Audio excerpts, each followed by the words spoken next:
Welcome back into the PSCL here on YouTube. My name is Justin Lee alongside Stephen Buxton. Last final days of the regular season of the PSCL here on this beautiful Thursday afternoon / morning. We're about to go to the afternoon, but it's the A's versus the Blue Sox. The A's are fighting for the second seed. They're tied up with the Bootleggers, a crucial win that they need today. The Blue Sox are pretty much locked up where they are in the standings at this very moment. They're sitting fourth to last in the PSCL standings at 8th place, so they'll just try to finish off the season on a strong note. The big thing here, just get a good win and start getting hot for the playoffs before tomorrow's All-Star game, and then we start officially on July 5th/6th. Justin Lee alongside Stephen Buxton.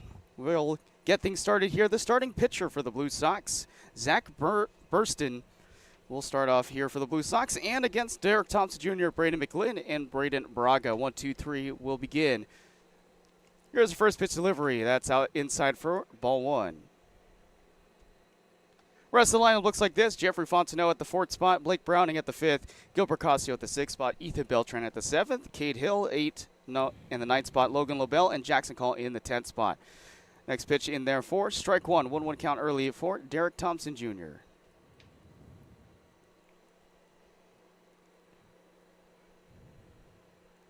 One on the way. Floated into the lefty batter's box, misses 2-1. If you just missed it earlier, the Rush took on the Chill with the Rush going up 2 runs to secure the victory, and Jose Diaz with a complete game, going for just about 71 pitches in that complete game. Another stellar outing for the young pitcher. 2-1 on the way, just outside misses, 3-1 count. Stephen Buxton was on the call, was able to call a lot of good defensive plays from both sides, actually, as Thompson fouls it off to right field out of play. And right there, Zach Bernstein getting back with the fastball. Gets it down and away. Derek Thompson able to just get a piece of it to stay alive with a full count.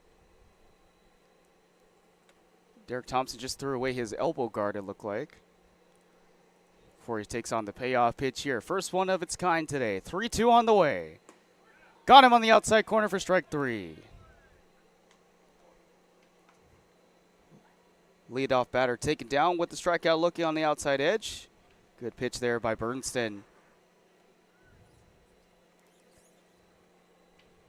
Here's the next man up, Braden McLinn. This A's roster at the very top of the batting order, riddled with all-stars who will be playing tomorrow, and just like Braden McLinn, who will be representing the A's tomorrow. First pitch in there for strike 1. And not to miss behind Braden Braga and also Jeffrey Fontenot. Yeah, and McLinn's had a fantastic season so far. He's hit for power, he's hit for average. That one catches up the outside corner, lower third, strike 2. Had the first home run of the PSCL season on day 1 in the first game on the backfield. Sent a 3-run shot over the left field wall. 0-2 here from Bernstein. He throws and drops it way in front of the lefty batter's box in the dirt for ball 1.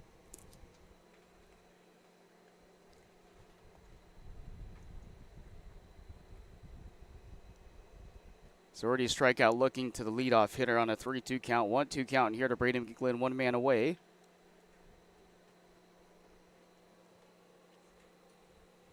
Sets and fires, and able to get under the ball on an 82 upstairs fastball.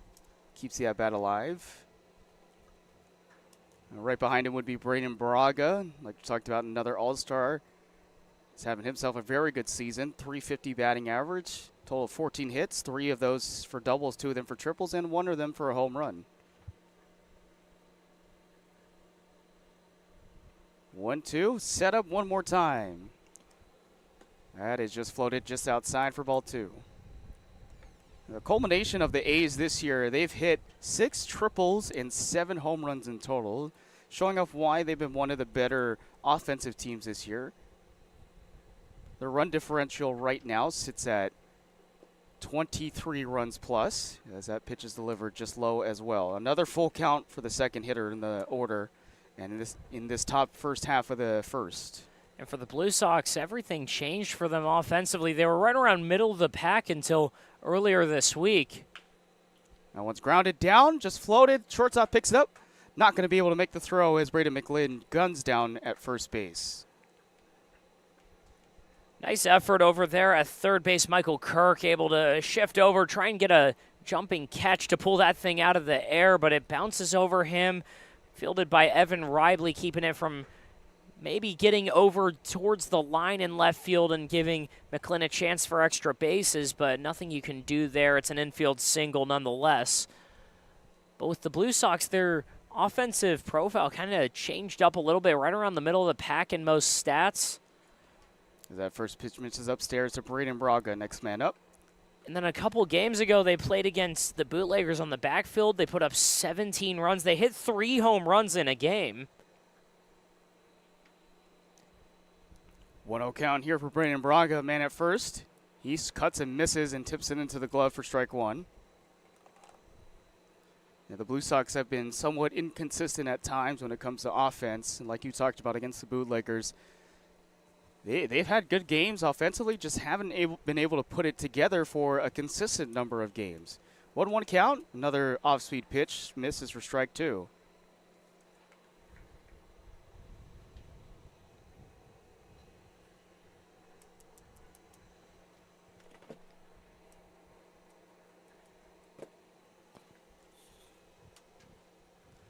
They'd go to first base to check on Braden McLinn. He stays back.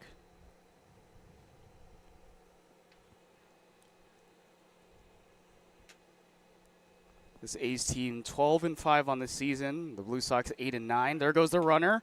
Ball out in there for strike three. And a steal there by Braden McLinn. He takes second base.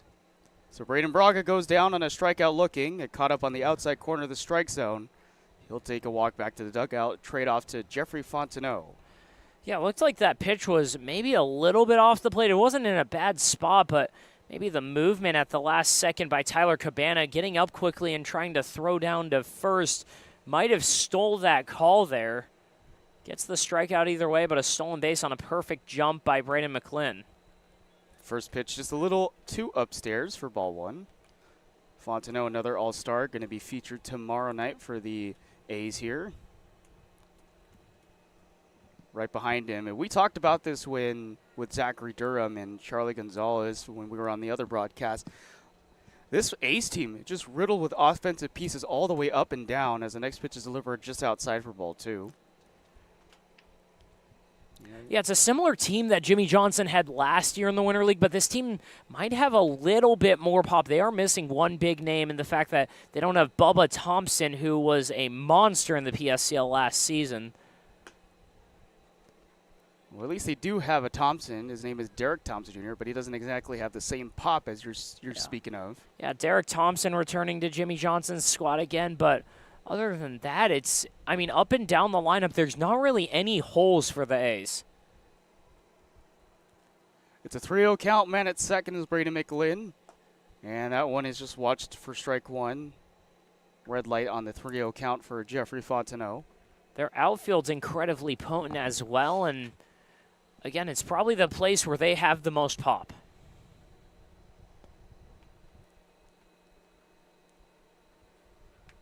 Checks back at second. Pitch delivered. Just outside. Ball four. There's a second base runner of the inning for the A's. And if you look at the A's outfield alone, there's 4 or 5 guys in that rotation that have deserving candidacies to try and be an all-star. Obviously, McLinn is in, but if you look between McLinn, Thompson, Jeffrey Fontenot, Blake Browning, I mean, it's littered with talent. Here's Blake Browning himself this season. .389 batting average, 14 hits, 7 of those for singles as he watches the first pitch outside for ball one. He's the only man on the roster with 2 home runs this season.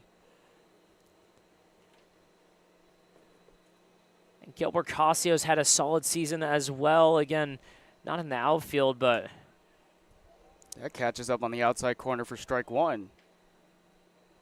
It just seems no matter who you give to Jimmy Johnson in the PSCL, his teams have been able to perform. They've been able to catch up whenever they're down, and this one, too, an incredibly resilient one.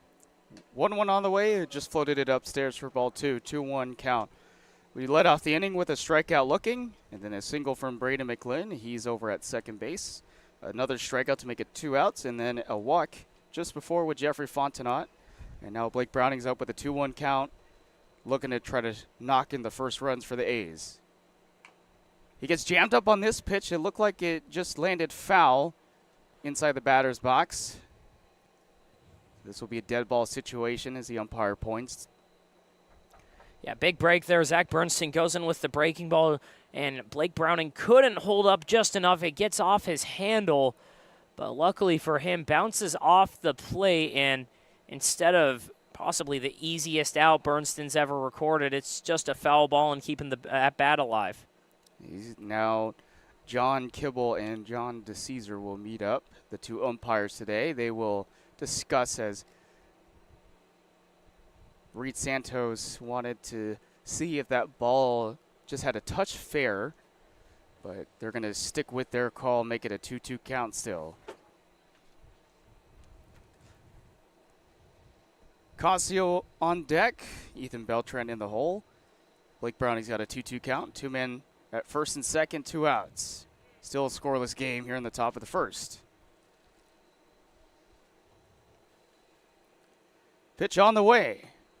That one just misses barely outside and low for ball 3. Another full count. It's the second hitter in this half inning, or third hitter in this half inning with a full count. Yeah, he's got the strikeouts, but Zach Bernstein has not been able to find his spots here. And he gets in the swing and miss on the outside. Slider for strike 3. They leave 2 on the bases for the A's. Still scoreless through the first half. We'll be back here on the PSEL YouTube in just in a moment.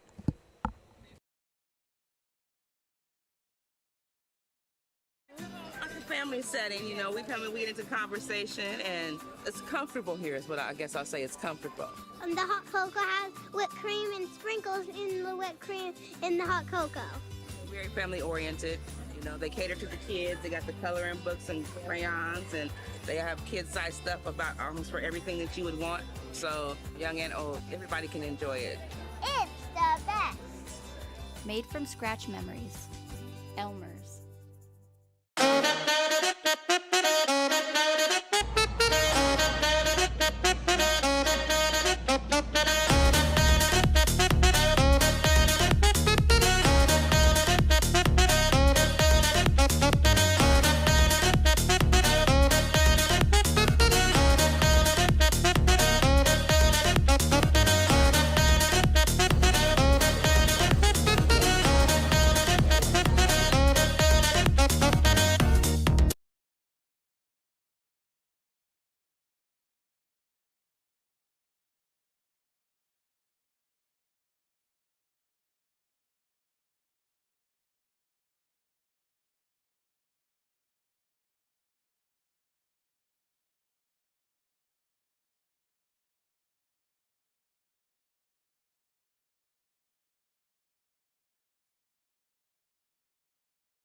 Back here for the PSEL. Bottom of the first, we are still scoreless between the A's and the Blue Sox.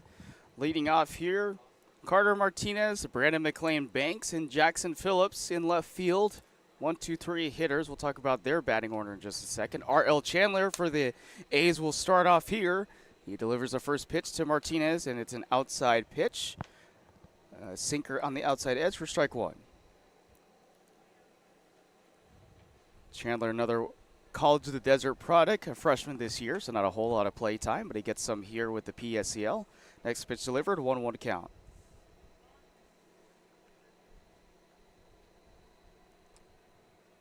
So far, Chandler's got a 5.19 ERA through a total of 6 games as he delivers the next pitch way outside for ball 2.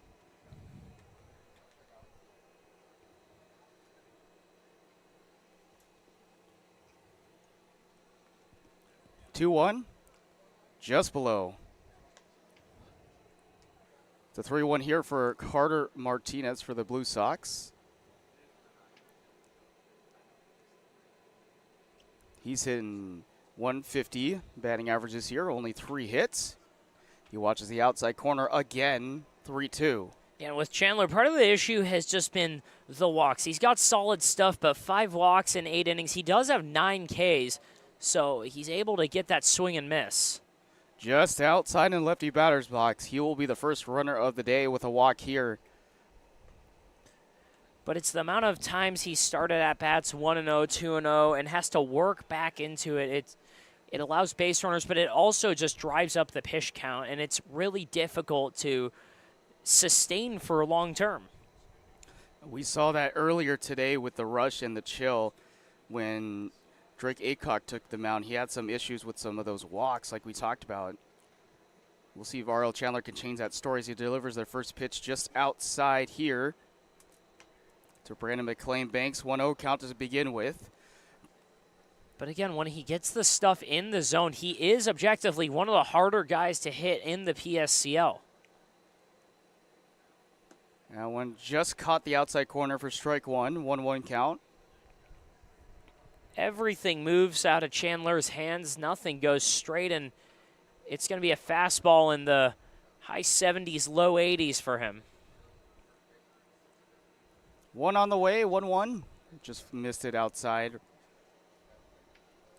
And you see that off-speed pitch right there, 68 miles per hour. You talked about the high velocity on the fastball and then bringing that velocity drop back down. Try to keep the hitters off of their timing. 2-1 on the way. Grounded down to the shortstop. He flips over to second. Throw to first. In time. 6-4-3 double play. Gets the lead runner and the advance one.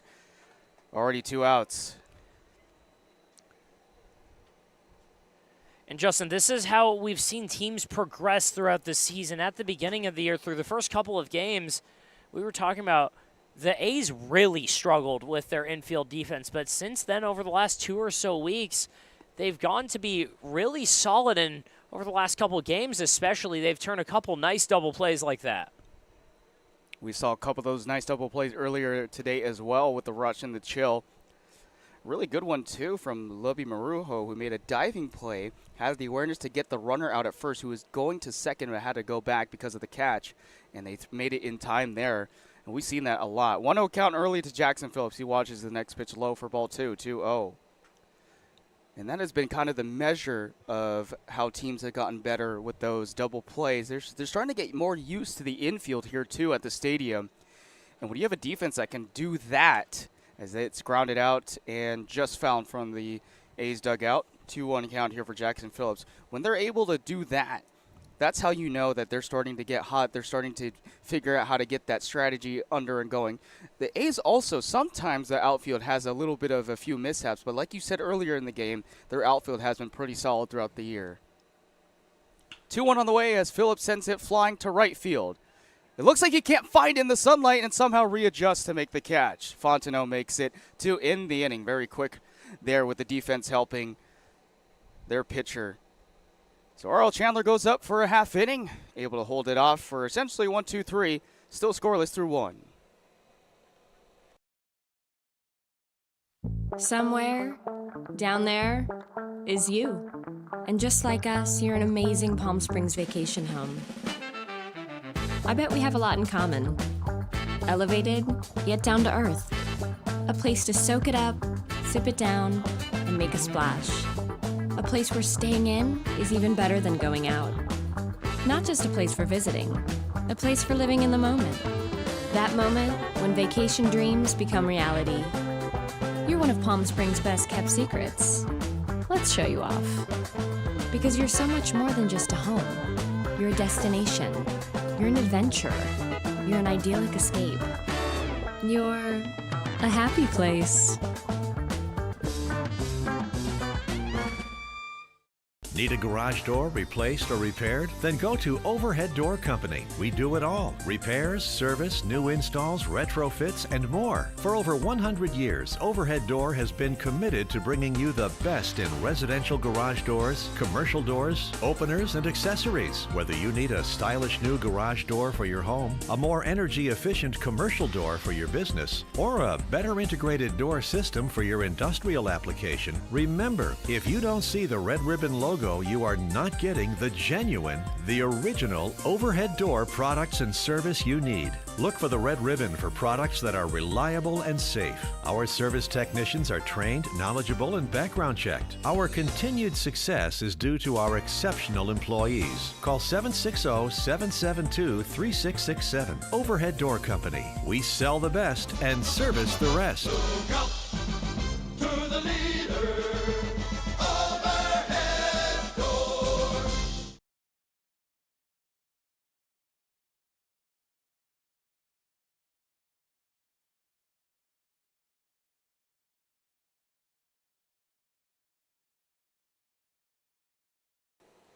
Through an inning of this ball game between the A's and the Blue Sox, it's still scoreless. Only one hit we've seen so far.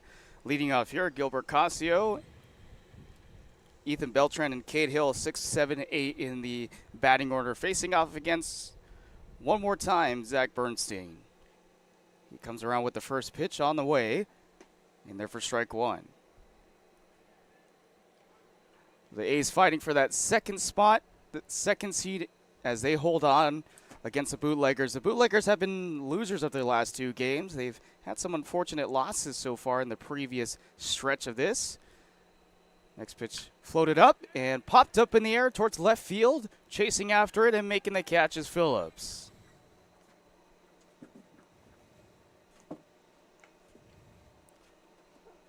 It's already one away on two pitches. Here comes Ethan Beltran. Yeah, start him off with the fastball, then goes with a breaking ball right over the heart of the plate. It was middle, but looked like Casio was too early on it and just got a little bit under.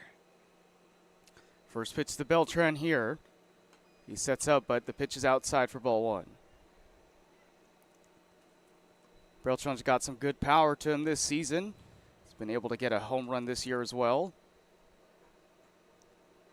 We talked about how hard it is to get through the A's armor and what they've been able to do as they appeal to first base. No swing around by Ethan Beltran on that next pitch. So it'll be a 2-0 count. And the hardest thing about the A's, too, is you can't really know what you're expecting for the first couple innings.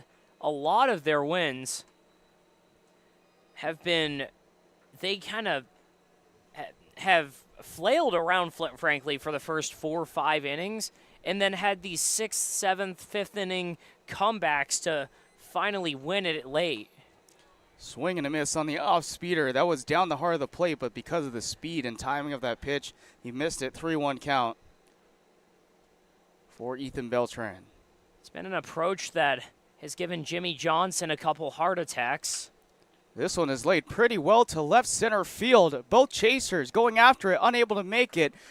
Caught up at the warning track, and Ethan Beltran will step on second base standing up. He's got himself the first extra base hit today. Yeah, Ethan Beltran saw a breaking ball, then back-to-back fastballs. Jumps all over that one, 82, and right over the heart of the plate. Pulls it over into left center field and did not miss. It wasn't the hardest hit ball in the world, but was on a good line and got a nice roll almost all the way to the wall. So Beltran, after a 3-1 count, he's up at second base with an extra base hit, 1 man away here in the top of the second inning. Still scoreless, but the go-ahead run is at second base now. Here is Cade Hill.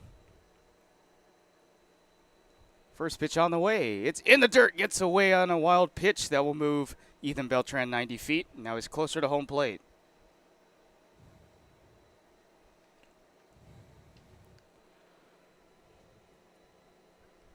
So the A's within striking distance here already. They can put on the first runs of the day here. Everyone's grooving out in the press box right now. Not sure why. 1-0 count here to Cade Hill. pitch on the way. It's in the ground, but able to keep it in front is Cabana. Justin, just go with it. Okay. I will. We're dancing to beatless music right now in the press box. It's just a good day. We're happy that the PSEL is about to start the playoffs, and July 4th is tomorrow. Pitch on the way, swing and a miss. 2-1. Fans will get to hear you if they show up to the ballpark for July 4th. Yeah, PA announcer for July 4th. Steven, you're on the call for that game. Should be a good one between the PSA All-Stars and the Palm Springs Power. That pitch delivered just low in the zone 3-1 count here for Cade Hill with a man away and a man at third. 1 out here in the top of the second inning.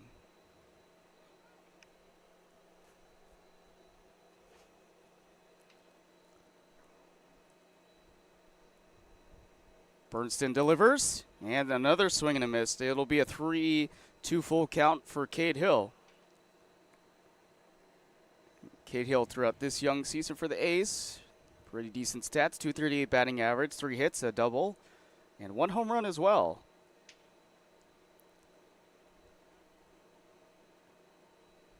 Payoff pitch on the way. That is pieced off into the backstop for a foul ball.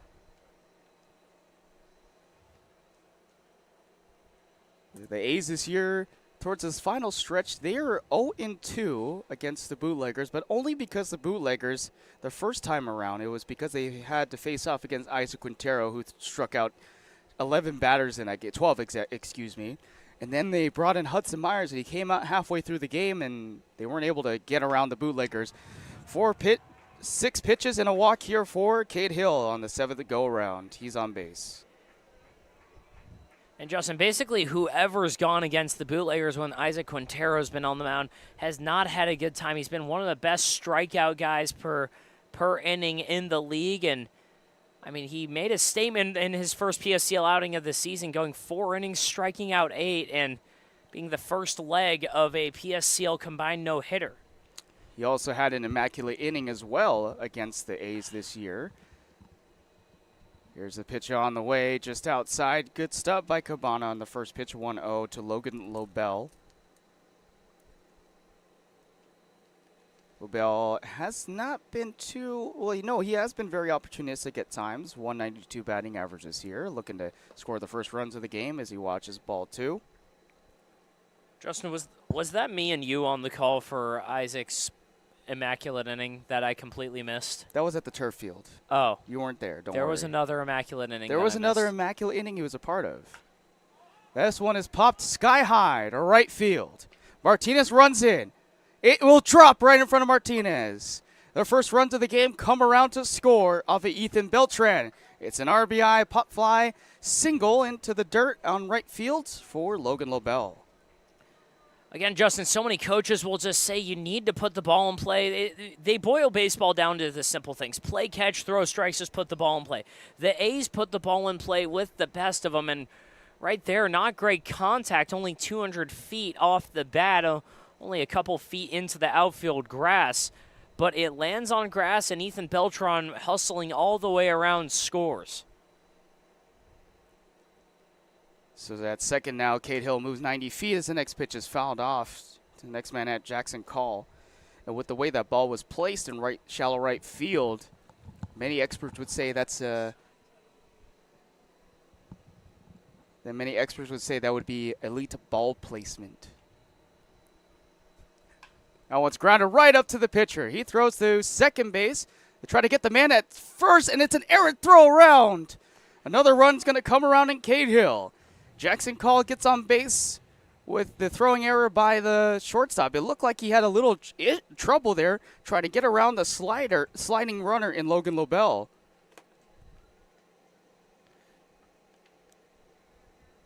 Yeah, and it did score the run at second, but I'm not sure what they're going to rule this here because the play at second base, Logan Lobel was running in and slid pretty late trying to break up that double play, and he did his job.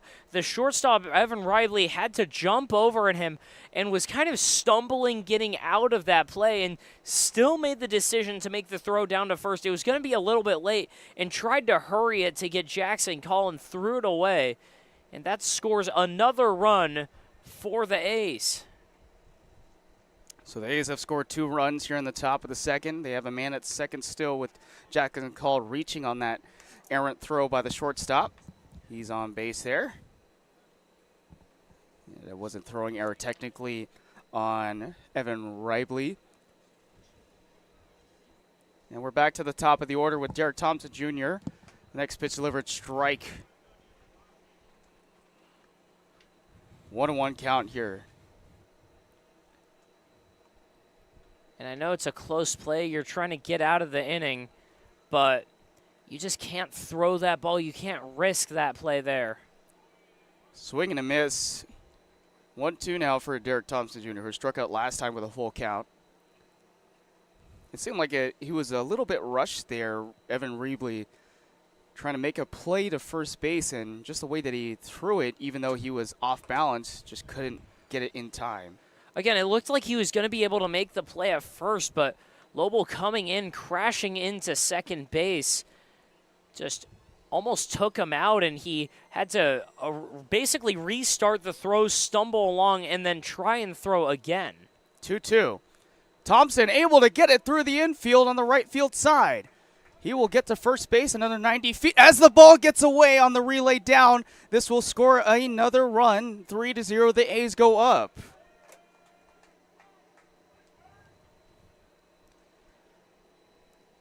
Yeah, Derek Thompson goes the other way for a single and just slaps a 71-mile-an-hour breaking ball the other way into right field. But after that, coming up, Reese Martinez just trying to do a little too much there. Tries to throw it straight to home, even though they were not sending the runner from third, Jackson Call. And the throw gets up the line. It allows Call to score easily. And that thing puts Derek Thompson on second now with a single and an error. Braden McLinn with a single of his own earlier fouls off the first pitch. So that's 2 runs now scored for the A's off of 2 different throwing errors, one from the outfield and one from the infield shortstop of Rively. And one scored here earlier by Logan Lobel. For next pitch in there, floats it and just missed it upstairs. So 3-0 ball game. The A's up. They have a man at second with 2 outs. Braden McLinn with a 1-1 count here.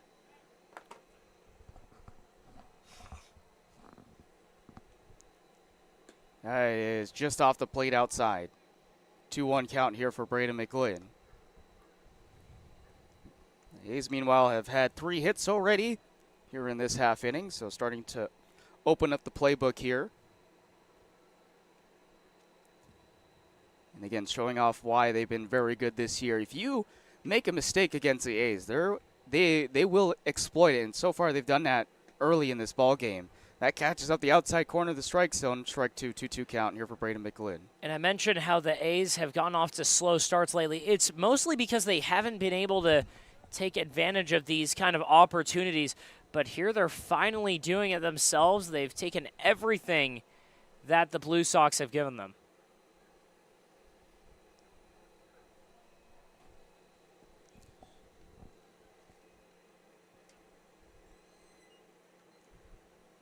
Looks like there's a little confusion with the count here with the home plate umpire.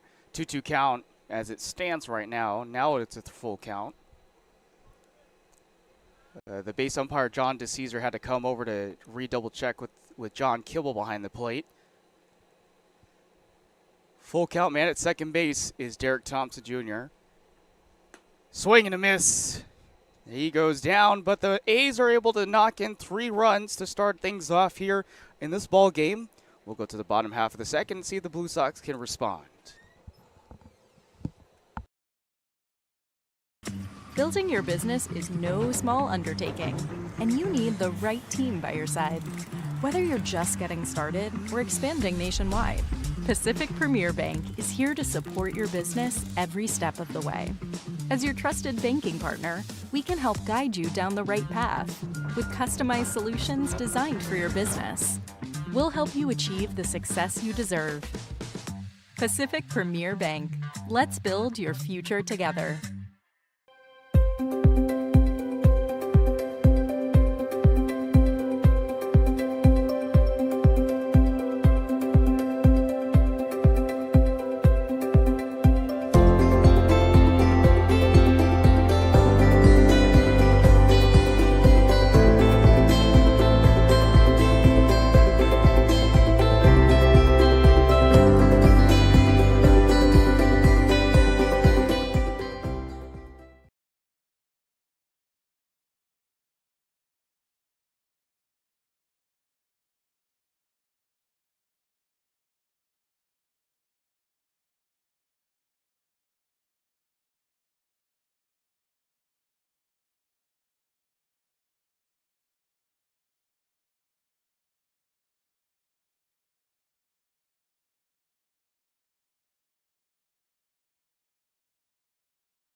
Back here for the PSCL, we're in the bottom of the second inning. 3-0, the A's just went up. 3 runs of their own in the last half.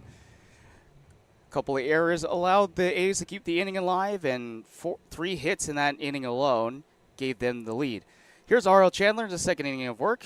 Throws the first pitch, delivered and fouled off. Here by Jack Schaefer, the next man up. It's a pretty long half inning. Jack Schaefer, Reese Martinez, and then Evan Reebley will be the 4, 5, 6 guys. Taylor Diaz in the 7th spot, Michael Kirk at the 8th, Jalen Woodley at the 9th, and Tyler Cabana at the 10th spot. That's the batting order for the Blue Sox.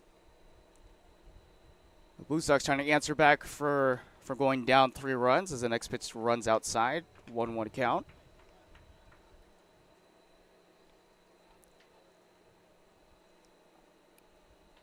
R.L. Chandler turning around and bringing it back in. And an off-speed pitch caught the early swing of Jack Schaefer. 1-2 count.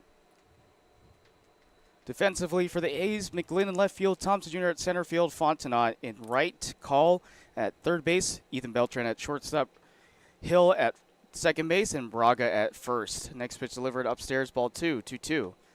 Behind the plate, you've got Logan Lobel for the A's.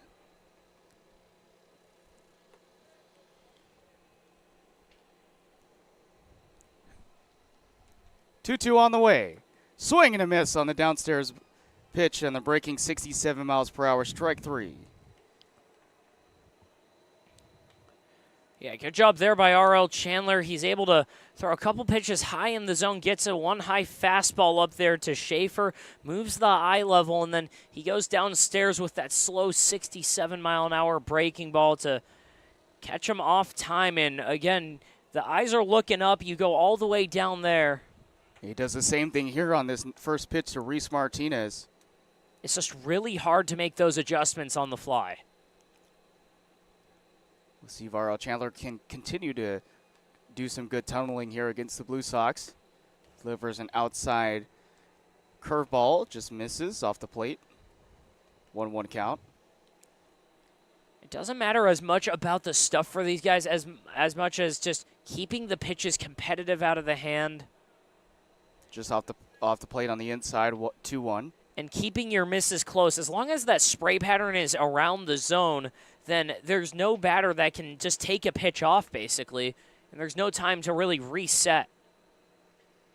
2-1 pitch by R.L. Chandler. That catches up the outside corner. 2-2. Yeah, we saw that earlier today with Diaz on the mound during the chill and rush game, and he finished that game completely. And he kept batters very much off balance with just 71 pitches in total in 7 innings. Got a piece of it on the 2-2 count. Still remains 2-2. So R.L. Chandler trying to do a similar thing here. And he's already got a good start from his defense, too. They just had a ground double play back in the first or bottom half of the first inning. 6-4-3. 2-2. Down and on the ground. Chandler goes after it. He'll take it himself as he scoops it up on first base. Yeah, who said pitchers aren't athletes? R.L. Chandler coming off the mound, a two-way guy. It's always difficult navigating your way down that slope, but then he just rides the ball down the line and eventually goes down, takes it himself, grabs it with one hand, and beats him to the bag to get the out. He shows off the speed there, too. That was almost like a bunt down the first base line, but good tracking ability from R.L. Chandler to be able to pick that up. Here is Evan Riebley with 2 men away. First pitch upstairs, ball 1.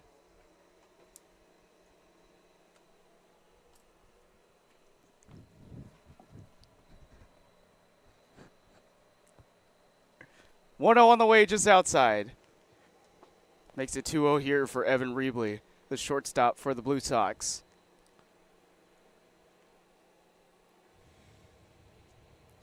R.L. Chandler comes around, showing bunt as Riebley, but the ball came right up into his face mask as he pulls back. 3-0 count.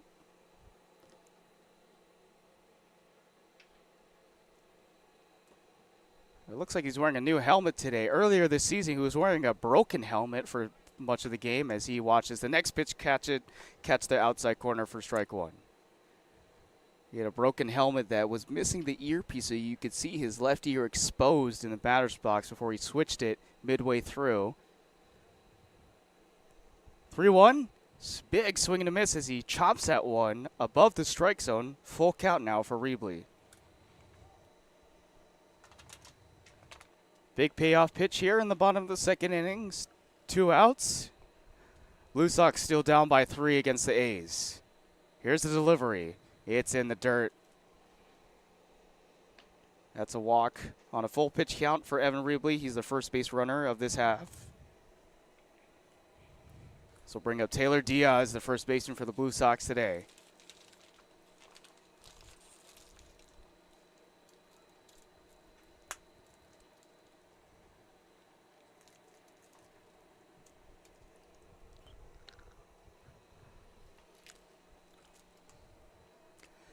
Here's the first pitch right in there for strike 1 here to Taylor Diaz.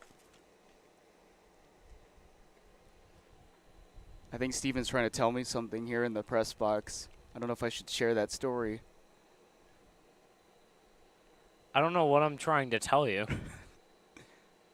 Something that has to do with the Astros and what they bang on the trash can. I'm so confused. You just gave me your trash. Oh, no. 0-2 count here to Taylor Diaz. You seem so confused That about was a stretch of all time by you. I thought we were going to follow here. That one's in the dirt, ball 1. There's a man at first with 2 men away here for the Blue Sox in the bottom half of the second. I love that effort. I tried. It's you know okay. I do try. You do. Do you miss Charlie? Charlie, I think Charlie's on the backfield today, isn't he? It's Johnny. Oh. It's Johnny over there. 1-2 count here. Taylor Diaz still trying to hold off R.L. Chandler. Comes around with it and swing and miss on the outside pitch. Strike 3.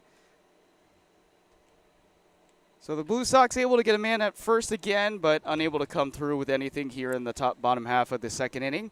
A's are still up 3-0. We're off to the third. Jessup Auto Plaza has been proudly serving the Coachella Valley since 1938 as your trusted family-owned auto destination. Now, electrify your drive with the Valley's most extensive range of electric vehicles. Drive the Chevrolet Blazer, Equinox, Silverado, the powerful GMC Hummer, Sierra, and the distinctive Cadillac Lyriq. Silent power, bold performance, Electrify your drive. Jessup Auto Plaza. Since 1938, the EV brands you love, the family you trust. Hey, Coachella Valley, Patrick Summers here, General Air Conditioning and Plumbing. Spring is here and summer is right behind it. Don't get caught with a broken air conditioning system. Call us now. Let us get a tune-up done. We're offering a special for $79. It comes with a seasonal guarantee. Call our team today. Get yourself scheduled before the heat hits. Be proactive, not reactive. Go ahead and book at callthegeneral.com or call our offices and we'll get you taken care of.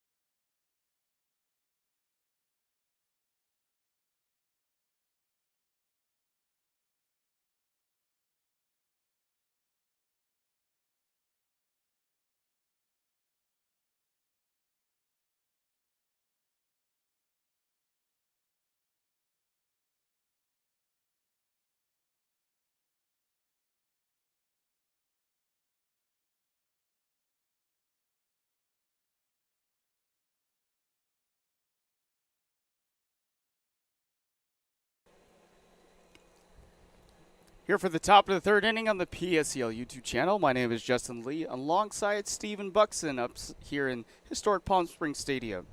Leading off here, Braden Braga, Jeffrey Fontenot, and then Blake Browning, the 3-4-5 hitters in the lineup. First pitch delivered, in for strike one down the middle. Bernstein in his third inning of work here for the Blue Sox. The A's got the upper hand in the last half of the second inning when they were up to bat. 3 hits in total, a couple of errors drawn by the defense as the next pitch is in. Ball 1-1 count, excuse me. And it's only a question of how long till Reed Santos gets that Blue Sox bullpen up and moving, because Bernstein is at 59 pitches through 2. High fastball, swing and a miss by Braden Braga. This Blue Sox team is capable with those pitchers in the bullpen. Hopefully we'll see if he'll start to get something going here. But a strike 3 call as Braden Braga watches it like a museum exhibition. He goes down. I haven't heard that one before, a museum exhibition. We're going deep into the bag today, but good job by Bernstein. He goes with a couple fastballs to speed him up, and then again pulls out that slider down and away to get him looking. First pitch outside for Jeffrey Fontenot. Yeah, I feel like, last day of the PSCL regular season, why not start pulling something out of the bag? 1-0 pitch here to Jeffrey Fontenot. Another floater just off the plate. I'm a little scared for what you're going to pull out for playoffs then. Just you wait. 2-0 count here. That's upstairs for ball 3. So Fontenot being patient. Got a 3-0 count here. There's a list, Steven. There's a list? There's a list on my phone. I got you. 3-0 count on the way. And it's on the inside off the play, ball 4. 4 pitches for Fontenot. He's on board with his second time today. Yeah, it just looked like he didn't have a good grip on a couple of those pitches. Zach Bernstein out of the hands. A couple of those were just balls right away, especially that last pitch. Looked like it just slipped coming out. Maybe it might have been something in the front foot landing. It might have also just been he didn't have a good grip on the baseball. Maybe there was a little bit of dust on it or something, but none of those were close. Reed Santos visiting the infield and the mound. Going to talk to Bernstein here.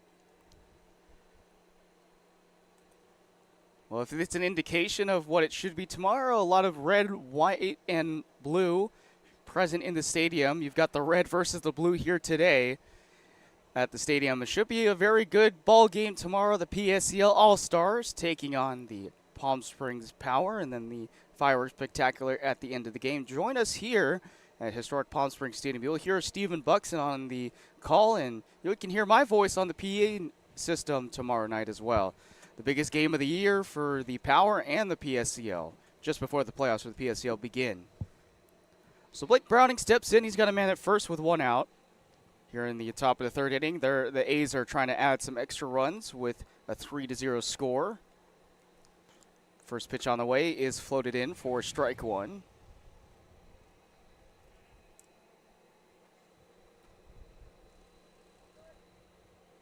Like we talked about earlier, Blake Browning, a lot of good power with that bat. And the A's are going to look to him throughout the playoffs to see if he can continue that power streak that he's had.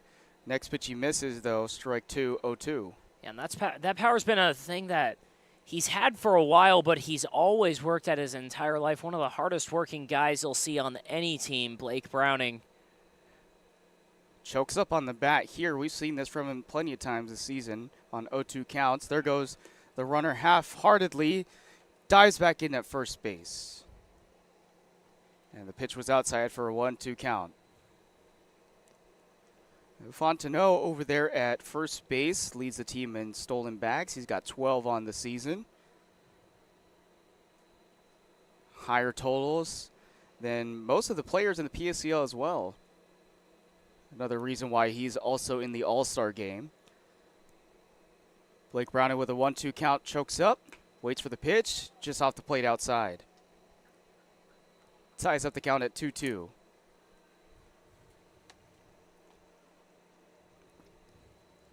So far, the A's have tacked on 4 hits, 3 runs scored.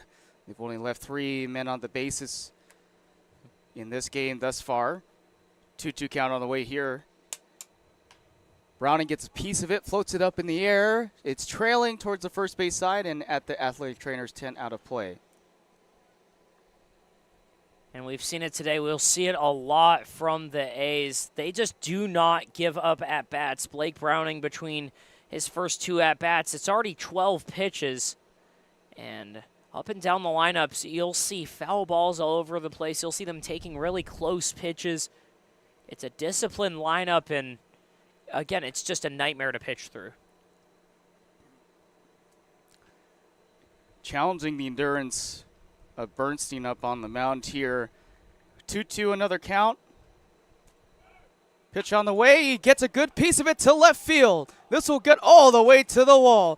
Fontenot is rounding third. He will go home to add another run. It's an RBI double for Blake Browning. 99 miles an hour off the bat for Blake Browning. He saw a slider down and over the heart of the plate, put the barrel of the bat on it, just dropped that bat head and golfed it out into left field. And it was far enough away from the left fielder for the Blue Sox, Jackson Phillips, that he had to go run a little bit. And all Blake Browning had to do was a smooth jog down to second base. And one of the better, or one of the easier RBIs you'll see from him. Jeffrey Fontenot never had a chance of getting thrown out anywhere, and already the A's up big early. And the Blue Sox have elected to go to the bullpen here with 1 out here in the top of the 3rd inning. Will we take a break here for the PSCL? We'll be back. A's are up 4-0 already. Somewhere down there is you. And just like us, you're an amazing Palm Springs vacation home. I bet we have a lot in common. Elevated, yet down to earth. A place to soak it up, sip it down, and make a splash. A place where staying in is even better than going out. Not just a place for visiting, a place for living in the moment. That moment when vacation dreams become reality. You're one of Palm Springs' best kept secrets.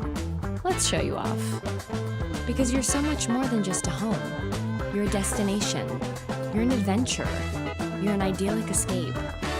You're a happy place.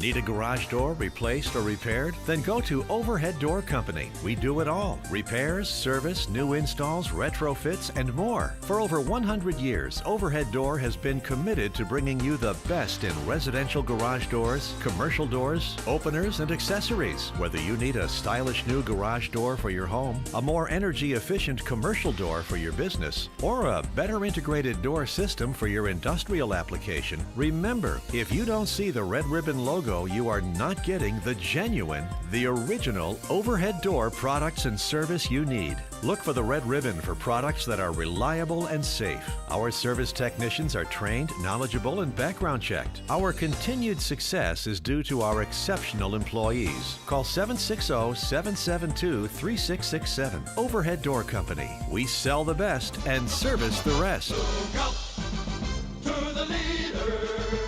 Overhead Doors.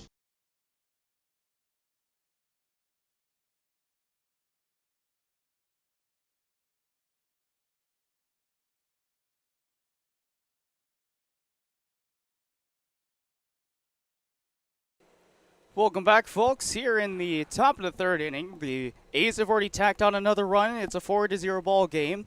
One out here in this inning as Gilbert Casio steps in against a new pitcher. Relieving here is Anthony Murdica on the mound for the Blue Sox as he takes over for Zach Bernstein. Comes away with the first pitch and floats it in for ball one. Final line for Zach Bernstein. Over 2 1/3 innings, he threw 63 pitches. Next pitch delivered just down below the strike zone. Caught the swing of Gilbert Casio. He comes up empty for a 1-1 count.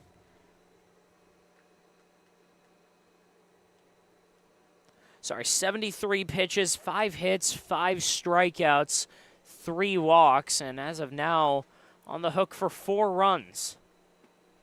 That just catches inside ball 2, 2-1 count. There's also a pinch runner at first base for Blake Browning after hitting that RBI double. He's over there at second base, Reese Martinez, number 14. Pitch on the way, just outside. Good stop by Cabana, excuse me. It's a 3-1 count here for Gilbert Casio. Flew out the last time to left field. Still just an out for the Blue Sox defensively here in the top of the third inning. Murdica comes around and fires. It's down and on the ground. Murdica takes it himself. He drops it out of the transfer. Then he picks up and throws to first. Great recovery to get this second out. It was almost a really, really weird play there. Yeah, he never had a chance of getting the runner at third, but a good job by Murdica, able to stay with that play. It looked like it was about to be a disaster at first, allowing Gilbert Casio to reach and really extend this inning, but drops the ball at first, able to pick it up and still beat him to the bag by just about a step with the underhand toss. Ethan Beltran steps in, watches it for strike one. He had a double of his own back in the top of the second inning before coming around to score. He advanced 90 feet on the wild pitch as well. Next pitch just outside for ball one, excuse me. It just popped out of the glove of Anthony Murdica as he was going to first base. I'm not sure exactly where that ball was going initially, but a good job to be able to find it back and make the play at first. Floated in for 2-1 count.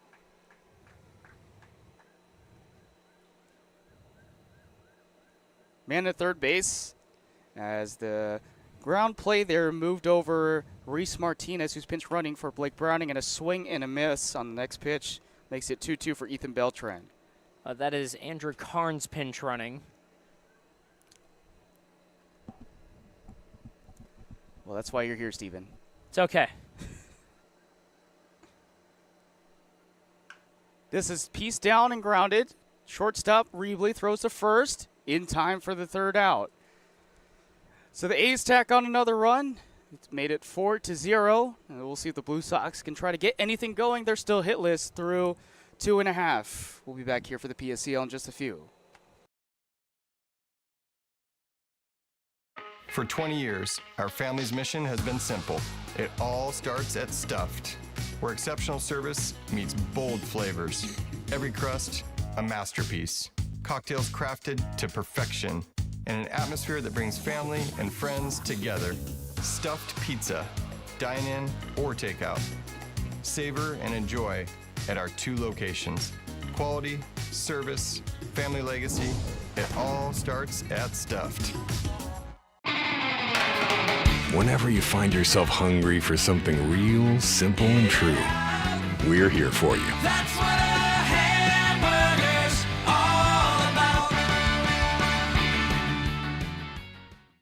Monster Shakes, the best ice cream creations in the desert and only place in the world that serves all 10 flavors of Dole Soft Serve. The winner of the best soft serve and smoothies, home to the world's best date shake and other fun creations like ice cream nachos and the cotton candy burrito. For a limited time, come in and try your luck. Any soft serve that weighs exactly 16 ounces is free. Monster Shakes in Palm Springs and Cathedral City facing the Mary Pickford. Franchise opportunities available too. Monster Shakes, a delicious mess.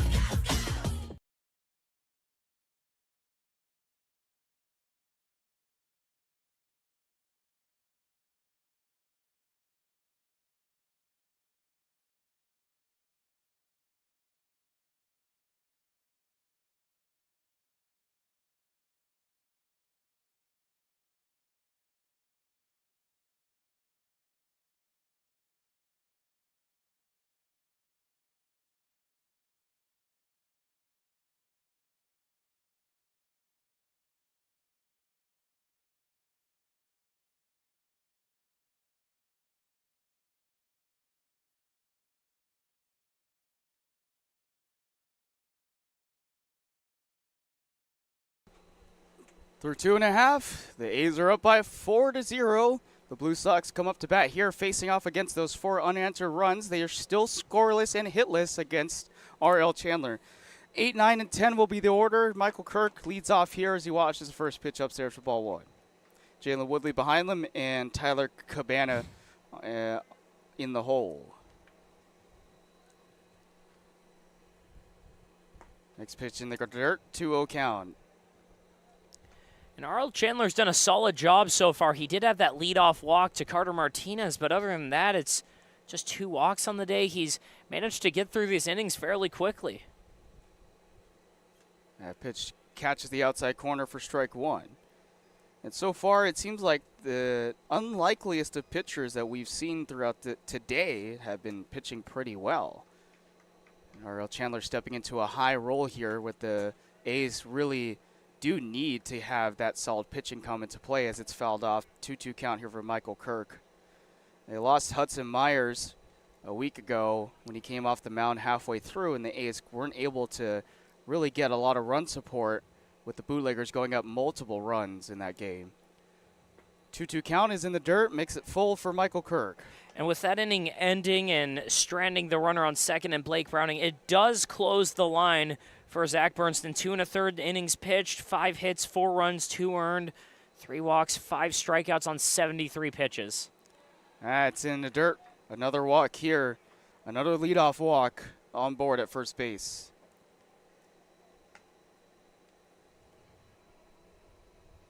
Chandler so far, though, he's been able to get away with these walks, partially because of 2 strikeouts in the second inning. And in the first, a nice 6-4-3 double play by the middle of his infield with Beltran and Hill. So here's Jalen Woodley, the second man up, the speedy man for the Blue Sox. He steps in, always does that draw in the dirt there as he shows bunt and fouls it back. 0-1 count. Seems like an at-bat tradition that he does every time he comes up to the plate. Usually they do those for a loved one or somebody that they miss, or if there's a favorite number that they like to draw in the dirt before they go up, or if they're praying to God. Yeah, I was just praying I didn't strike out. Fair enough. Check to first base. Michael Kirk's back in safely.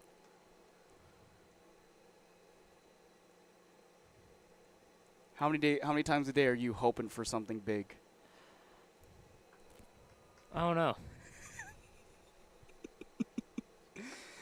Pitch catches almost the outside corner, but it's off the plate, called by the umpire, ball 1. Took a real turn from me making fun of my batting ability to, like, we're asking deep questions here with a 1-1 count on Jalen Woodley. We can't have deep conversation on broadcast even. Next pitch misses low for 2-1. We're good friends, right? Yes. Okay. I'm glad to hear that. One man at first base is Michael Kirk after a leadoff walk here in the bottom of the third. A's still up 4-0. It's popped up in the air. It looks like it's playable for the infield. Trailing over to make the catch is Hill at second base. Yeah, can't tell if Chandler took a little bit off the fastball or if that might be like a cutter or something right there. 78 miles an hour on that pitch.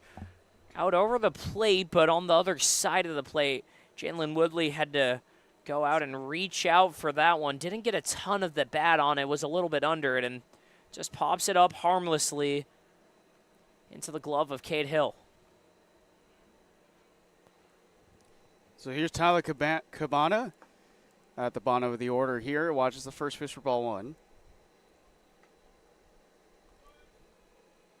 And really the solid pitching for the A's so far this season, the most solid of them have been pretty much Brandon McCoa Death, who will be featured in the All-Star game, as this one's sent right up the gut in center field and takes a one-hopper for a single here by Tyler Cabana.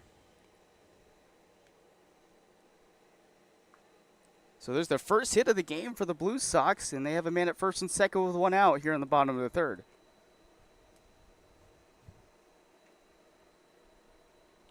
Michael Kirk moves 90 feet to second. And we're back to the top with Carter Martinez leading out for the Blue Sox.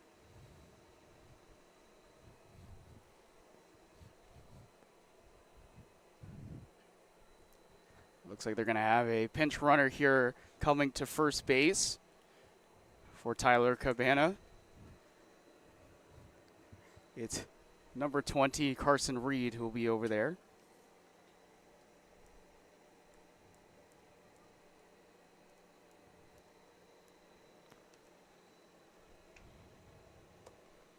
There was a meeting between Logan Lobel and his pitcher, R.L. Chandler, on the mound. They walk back to their position. So Carter Martinez will come up here, and a runner's in scoring position opportunity.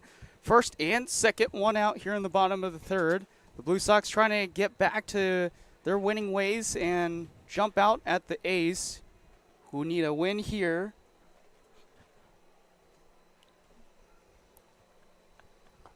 First pitch delivered, misses for ball one.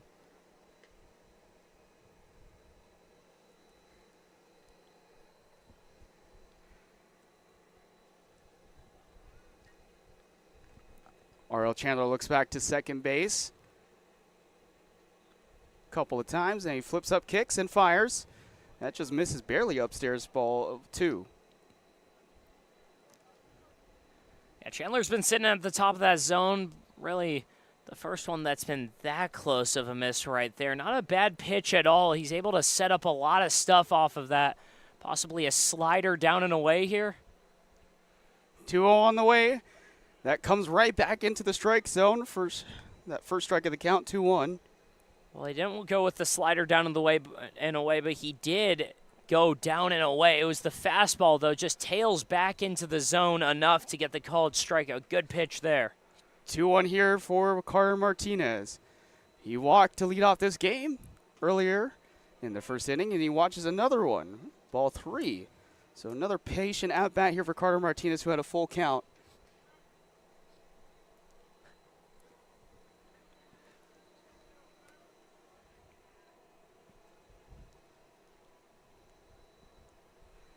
Three-one on the way from R.L. Chandler. Carter gets jammed up. Rolled down the shortstop. He throws to first off balance in time. Everyone else moves 90 feet. That's a good play there by Ethan Beltran at the shortstop position to charge the ball in the infield. Yeah, it's a great play because with Beltran, you've got a couple things going through your mind. You got to figure out which base you're going to. Really, it's whether you're going to second or first.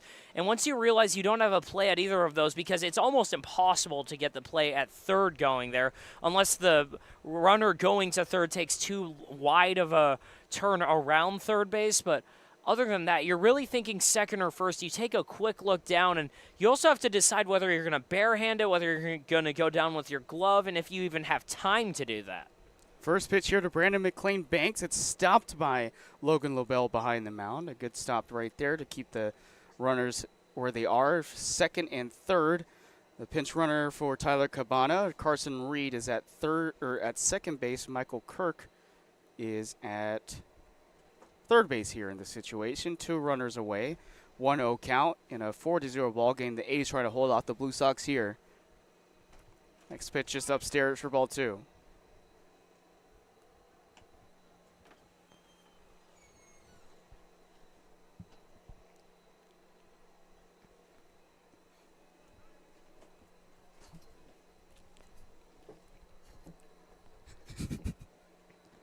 Two-0 count here. The pitch delivered. Grounded down and rolled over. Chasing after Beltran. He's got to make a tough play at first base in time to keep the Blue Sox scoreless.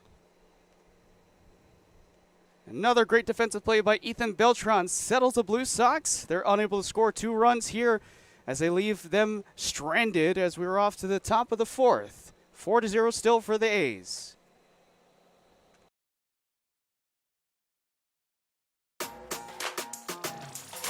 Everyone knows good things come in threes, like Dave & Buster's Eat, Drink, and Play combo for just $19.99, including 1 mouth-watering entree, a refreshing beverage, a $10 power card, and a whole lot of fun, which means you enjoy a delicious meal for under $10. Oh, look, that's 5 good things. Good things come in threes at Dave & Buster's with the Eat, Drink, and Play combo for just $19.99. Buy online or in-store today.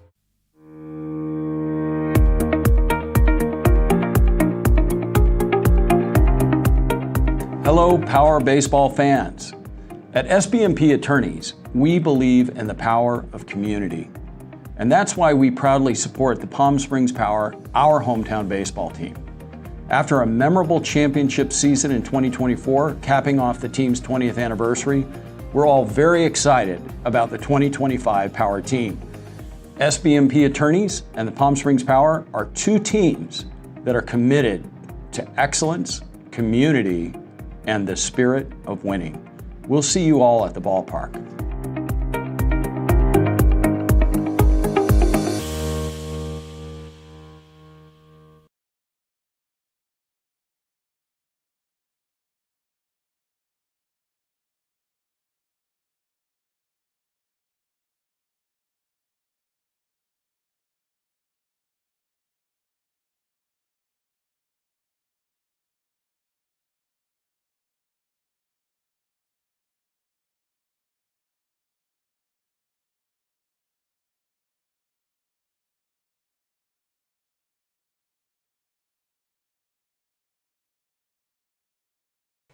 Welcome back inside the Agua Caliente Casinos booth here at Palm Springs Stadium, the home of the Palm Springs Power and the PSCL between the A's and the Blue Sox here today in the second game here at this stadium. We watched the Russian Chill earlier. It's the 8, 9, 10 hitters for the A's as the first pitch is swung on and missed by Cade Hill. Another inning of work here in relief for Anthony Murdica, taking over for Zach Bernstein, who went for 2 1/3. The A's trying to add on some more insurance runs very early in this game still. We're almost to the halfway point as the next pitch is in the dirt for ball 1. So far, the A's have knocked in 5 hits in total, 2 of those for extra base hits, 1 from Ethan Beltran, 1 from Blake Browning, 2 doubles. And now we're here with a 4-0 score as the next pitch is delivered for a 1-2 count. Norrell Chandler for the A's has been pitching pretty well through 3 innings, only giving up a hit so far and still scoreless, able to get out of the bases in scoring position. Jam and strike 3 watch by Cade Hill.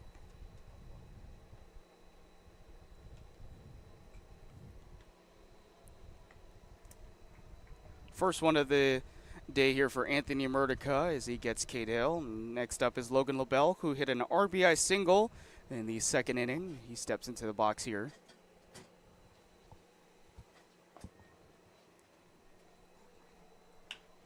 This one is hit over to third base. He's able to chest it up and throw to first base to get the out there. So 1 pitch and the second out. It's a good play there by Michael Kirk over to Taylor Diaz.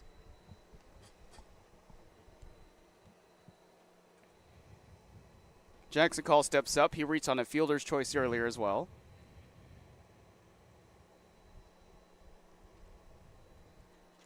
First pitch in the dirt on the lefty batter's box. 1-0 count right here.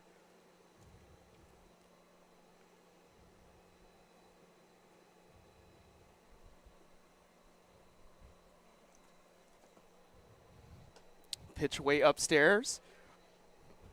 2-0 count.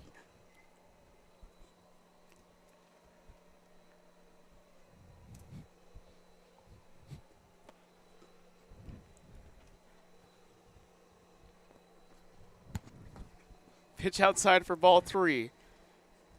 3-0 count here for Jackson Call. The A's trying to add some more runs. They're up 4-0 through 3 innings total off of 5 hits compared to the Blue Sox 1 hit. They're still scoreless as the pitch is laid up in the air. Playable at first base, and just dropping it is Tiaz as he was trying to track that one down towards the A's bullpen. 3-1 count here for Jackson Call with 2 outs. Yeah, there was a chance over there coming from first base. Taylor Diaz, an all-out sprint, and it's kind of dangerous over there. You're working with a media box. You're also competing with the bullpen and the bullpen bench over there. 3-1 is watched low in the strike zone for ball 4. And that ball just hung up enough for him to really have a competitive chance at it, but at the last second, it dropped just past his glove.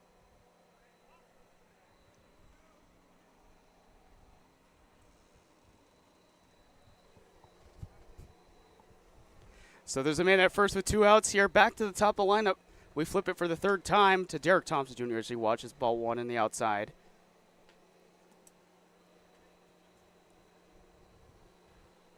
A's have gone up 4 runs so far in this game, showing off that offensive prowess as Derek Thompson Jr. watches a ball or strike 1, 1-1 count.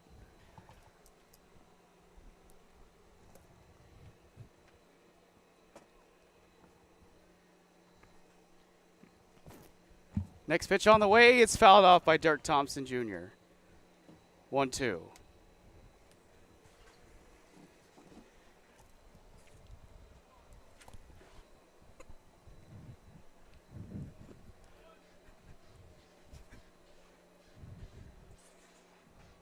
One-two count here for Derek Thompson Jr. A man at first, 2 outs. Here's the pitch. It's grounded up in the air. Grounded out to the pitcher, and as he throws to first, Anthony Murdica settles the side. Through 3.5 here, still 4-0 as the Blue Sox try to hold off the A's, see if they can try to tie this ball game up. We'll be back here on the PSCL.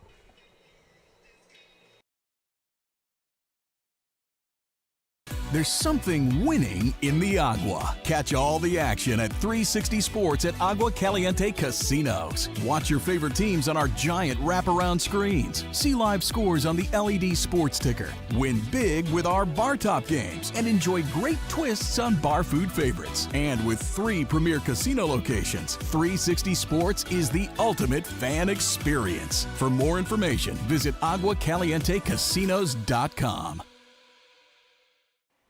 Across the Coachella Valley, you'll find our communities powered by short-term rentals. These rentals bring visitors and dollars to the region. Whether attending events, checking out the art scene, or dining at restaurants, when they spend money, we all score.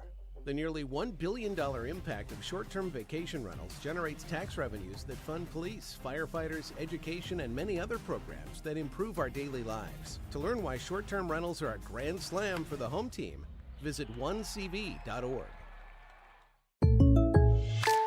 Shopping for car insurance is confusing. Holy cow.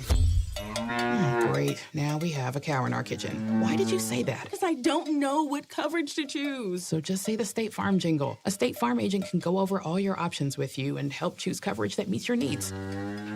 Dude, cow, could you move? Like a good neighbor, State Farm is there.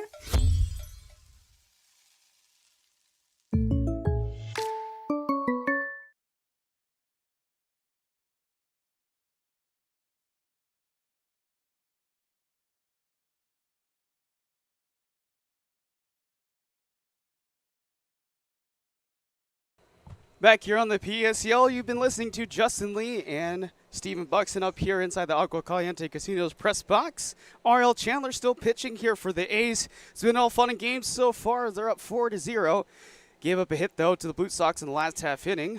Leading off here is Jackson Phillips, and then Jack Schaefer, and then Reese Martinez, 3-4-5. This is grounded right to R.L. Chandler. He takes it softly and underhands it to first for the first out. And Justin, that's not as easy as it looks. R.L. Chandler made it look easy because he's got good footwork. He's able to work around the infield really well, but navigating down that slope while also tracking the ball to you, keeping your composure, getting the glove on it. Obviously, once you get down the slope, it's all muscle memory, but just managing to get up and down that is always a little bit difficult as a pitcher. Here's the next pitch on the way to the next man up. Jack Schaefer misses for ball 1. And R.L. Chandler, who's done that a few times today, he also took one himself back in the second inning. And he did that on the last hitter. This is grounded down to third base. Gloved up by Call, he throws to first. Second out. 3 pitches already to 2 hitters. They're both retired. Well, he had a long inning in the third, R.L. Chandler did, so now basically just decided go as fast as you humanly can. 3 pitches, 2 outs, making use of the infielders there, and the A's have had a solid day defensively so far. And now R.L. Chandler settling back in, able to start to trust his defense here as he delivers the first pitch just low below the strike zone for ball 1 here to Reese Martinez. He grounded right to R.L. Chandler back in the second, with R.L. Chandler able to go and step on first base. Next pitch in there for strike 1, 1-1 count. If you joined us up to this point, the A's have gone up 4 runs off of 5 hits, thanks to a couple of errors back in the first. And then the Blue Sox still trying to see if they can knock through R.L. Chandler so far, who is having himself a pretty good day so far. He hasn't shown a whole lot of mistakes so far for the A's, and their defense is what's helping them as well so far.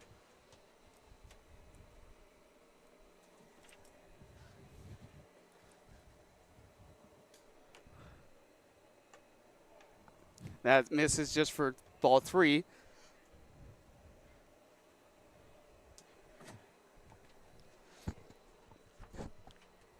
Three-one count here for Reese Martinez. Pitch on the way. In there for strike 2. It's a full count for Reese Martinez.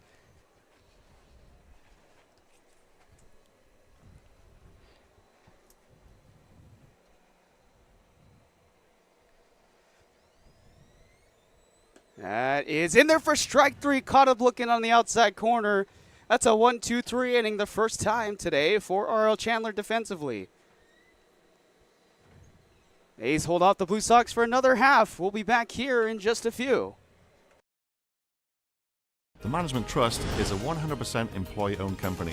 Every employee has a vested interest in providing memorable experiences to every homeowner and board members of HOAs. It's a very powerful thing. No homeowners association is too small or too large for us to manage. From community maintenance services to customized absentee home care, the Management Trust provides just about every service any homeowner could ask for. Hi, I'm Damien with the Management Trust. We're a community management built differently for your homeowners association. To find out how, give me a call.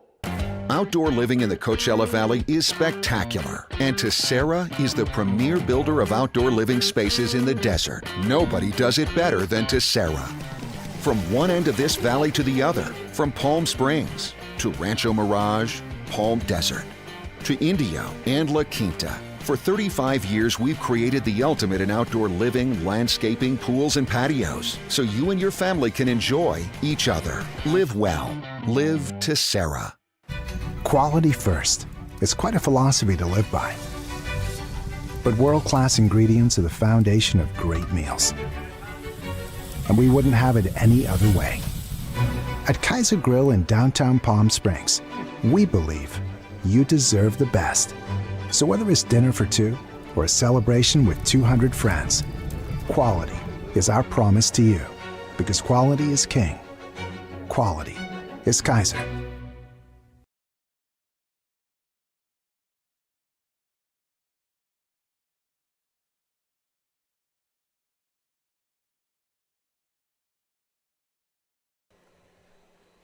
Four through 4 innings, still 4-0 ball game. If you're joining us, my name is Justin Lee, alongside Stephen Buxton up here at historical Palm Springs Stadium.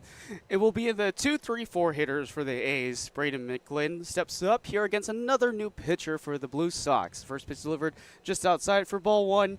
It's Camden Mudry who steps in, the third pitcher that the Blue Sox have used. Pitch on the way is grounded and foul just in front of the Blue Sox dugout. Makes it a 1-1 count. Yeah, final line for Murdica. Solid outing, 1 2/3 innings. No hits, no runs, no earned. 1 walk, 1 strikeout. So far, the Blue Sox going with their bullpen day today as the pitch is floated in and missing for ball 1 off the inside part of the strike zone. It's a 2-1 count. The A's trying to add on some more runs here. They've got the all-star part of the batting order here with Braden McGlynn, Braden Braga, and then Jeffrey Fontenot. Next pitch missed for 3-1 count.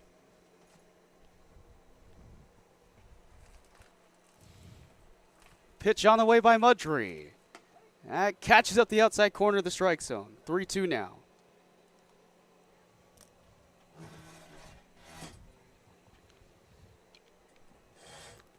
Three-two on the way by Mudry, facing off against Braden McGlynn here in the top of the 5th inning. It's pieced up and sent flying into center field. It takes a bounce and rolls to Woodley. So on board with the single here. Yeah, it's a good piece of hitting by Braden McGlynn. He pulls the hands in on a fastball in on the inner half of that plate, able to pull it in, get a piece of the barrel on it, and just send it back to where it came from, right up the middle, gets the outfield grass, and he's got a leadoff runner on for Braden Braga. Braga steps in man at first, goes after the pitch and lays it down to left field, but it's out of play as he was early on the swing.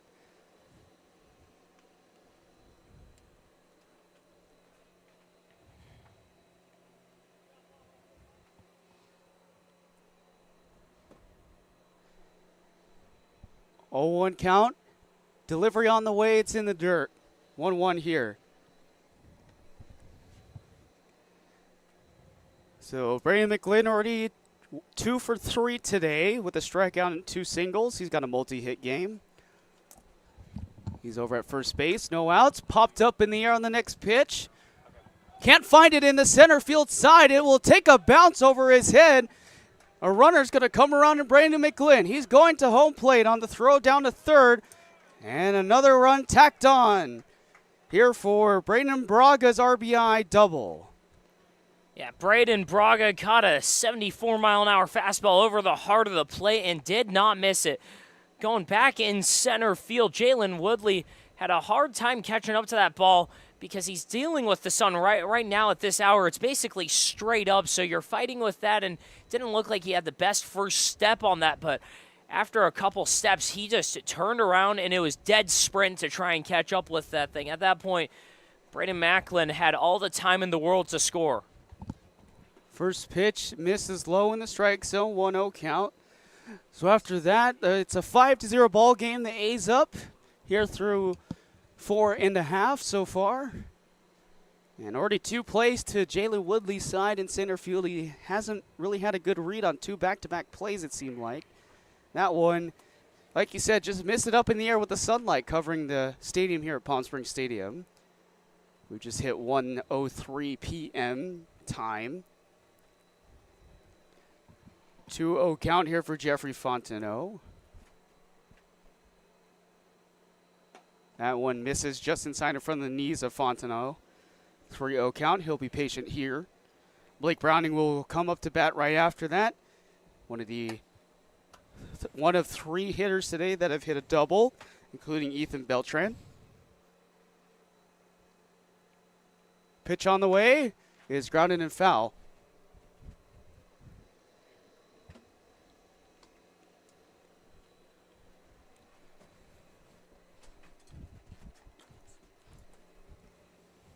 Three-one count. Here for Jeffrey Fontenot.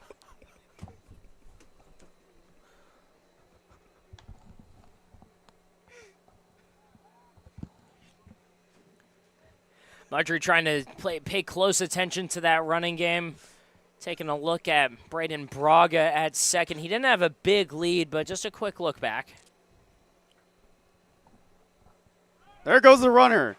It's ball 4 anyways.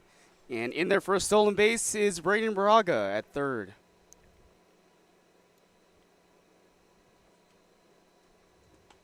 So there's now runners at the corners. Here is still no outs here in the top of the 5th inning. Yeah, right now, Mudry not the quickest to get to the plate. Kind of deliberate out of that stretch movement, and right there, a 76-mile-an-hour fastball up and away, and not the easiest pitch to throw off of for the catcher, Tyler Cabana. And here's Blake Browning, ever dangerous with the runners in scoring position. Runner at third or runner at first. Braga at third and Fontenot at first. There goes Fontenot. The pitch is in there for a strike, but the throw is off up above his covering second baseman. Excuse me, it looks like it's Woodley is now at second base rather than center field. He was the one that made the catch right there on the relay from his catcher Cabana.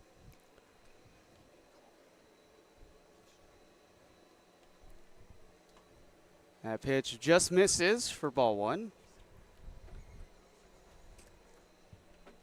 And with no outs, a really dangerous spot with Blake Browning at the plate. You've got the heart of the lineup due up for the A's. That couches the outside corner for strike 2. And this is where the A's can really start to blow things wide open with one swing of the bat here. There's no outs, and the power hitters are coming up for the A's. You've got Gilbert Casio and Ethan Beltran coming up. And this one is late to left field and just foul. Just missed it by about a foot off the third base line. We've seen a couple of those today. Blake Browning really got into one earlier today, but that one gets a hold of it. It's right over the heart of the plate and hits it hard, but just pulled it a little bit, just about a second in front of it. So it'll be the 1-2 count still for Blake Browning. There's a man at second and third. It's Jeffrey Fontenot at second, Braden Braga at third. A's trying to add more as they scored already 1. Pitch outside, good stop by Cabana behind the plate. 2-2 count. Cabana working hard back there all day. He's already had to block a couple balls in the dirt. He's been able to reach out and keep almost everything from getting to the backstop. Infield is in the shallow field grass, and a swing and a miss. A crucial out for Mudry as he takes down Blake Browning.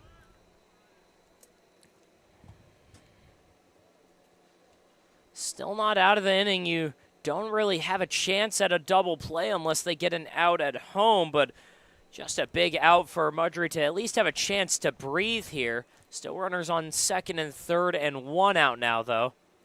Well, these outs will come at a premium here. Casio steps in. The ball gets away in the dirt over the head of Cabana, and scoring comes in Braden Braga to make it a 6-0 ball game. Nothing Cabana could do there. Just a curveball in the dirt that got spiked right in front of the plate. Cabana set up perfectly. He slid over a little bit and got ready to get his chest out in front of it. But that pitch literally bounced right over his shoulder and just went all the way to the backstop. It's so difficult to block a pitch when it's got that kind of a hop on it. You're only expecting it to come up maybe about a foot or two, not 4. No, and that definitely took as it cleared Cabana. The next pitch delivered is a 2-0 count.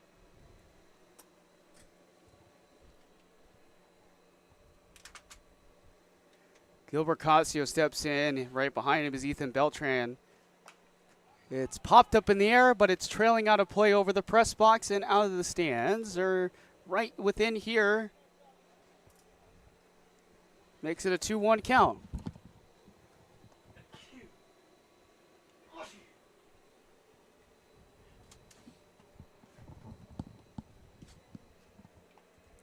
Two-1 here for Gilbert Casio.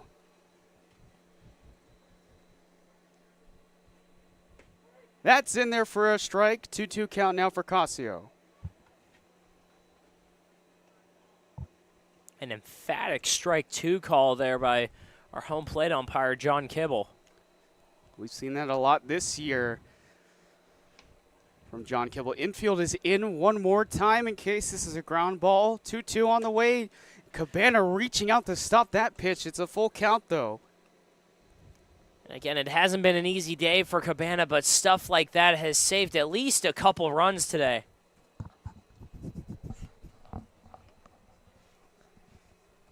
3-2 count here. Pitch on the way. Jammed up. Playable in the left field. And it's going to be caught by Phillips, but it'll drive in another run. Sacrifice fly makes it a 7-0 ball game.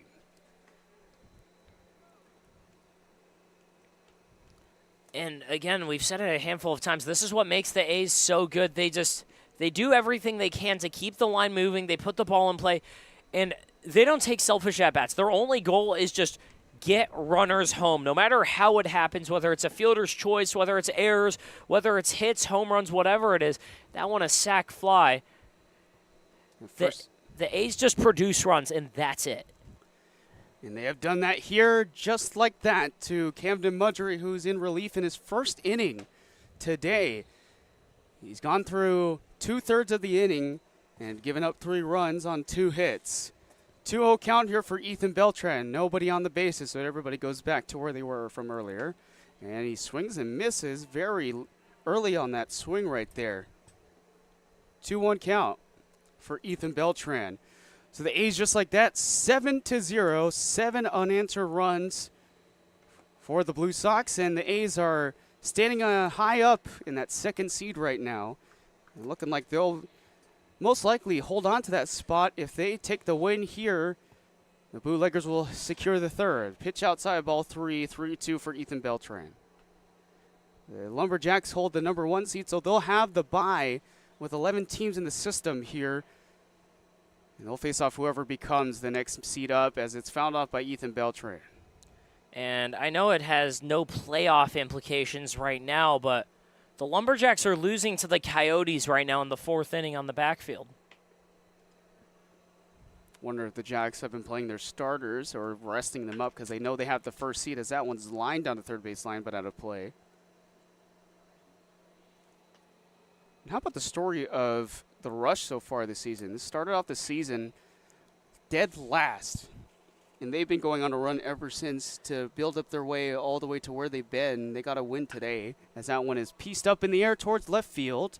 Playable, but it's trailing towards that bullpen, and able to make the catch in the bullpen area is Phillips to get the final out.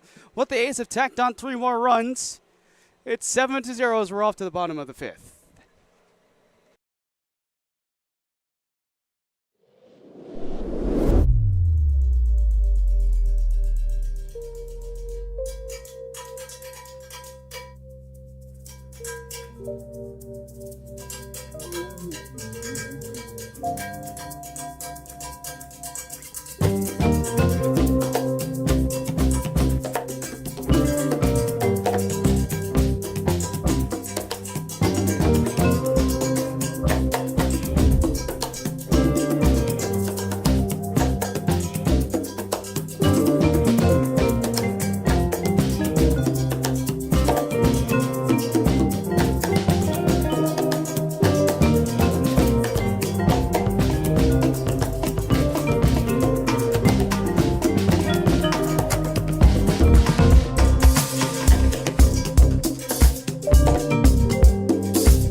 Try our big, beautiful all-day menu with more than 70 delicious dishes and our award-winning 3-course brunch for only $27.99. At Palm Springs' most popular restaurant, there's always a party at Lulu. Whether you're building, landscaping, renovating, refreshing, or simply researching, rent the right size tools for your size jobs. In store, online, or in app at Sunbelt Rentals, where tools rule.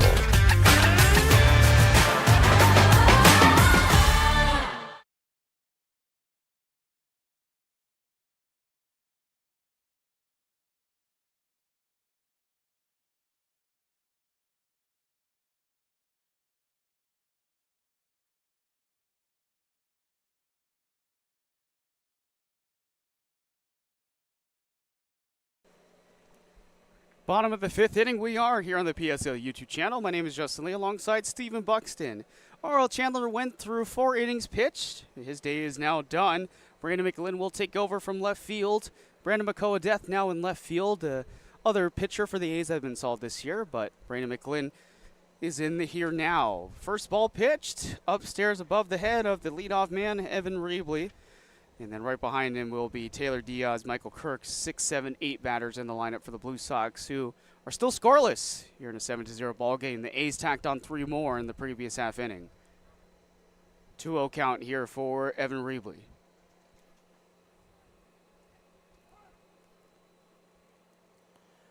R.L. Chandler's final line, 4 innings, 1 hit, no earned runs, 3 walks, 3 strikeouts on just 64 pitches. And he did his job in a spot where the A's are resting their starters for the playoffs. And also potentially for tomorrow as well, with Brandon McCoy-Death being featured in that game, as that one's in there for strike 2. 2-2 count here for Reebley. McCoy-Death is getting some reps, though. He's in left field, taking over for McLinn, who's on the mound right now.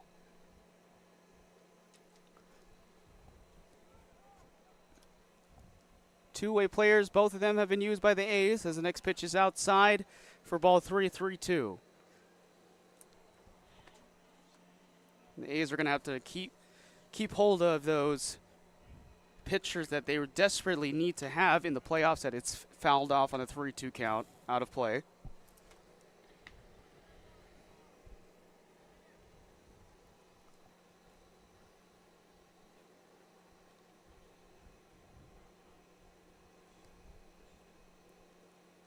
McLinn comes around, and inside pitch as Reebley turns his back around.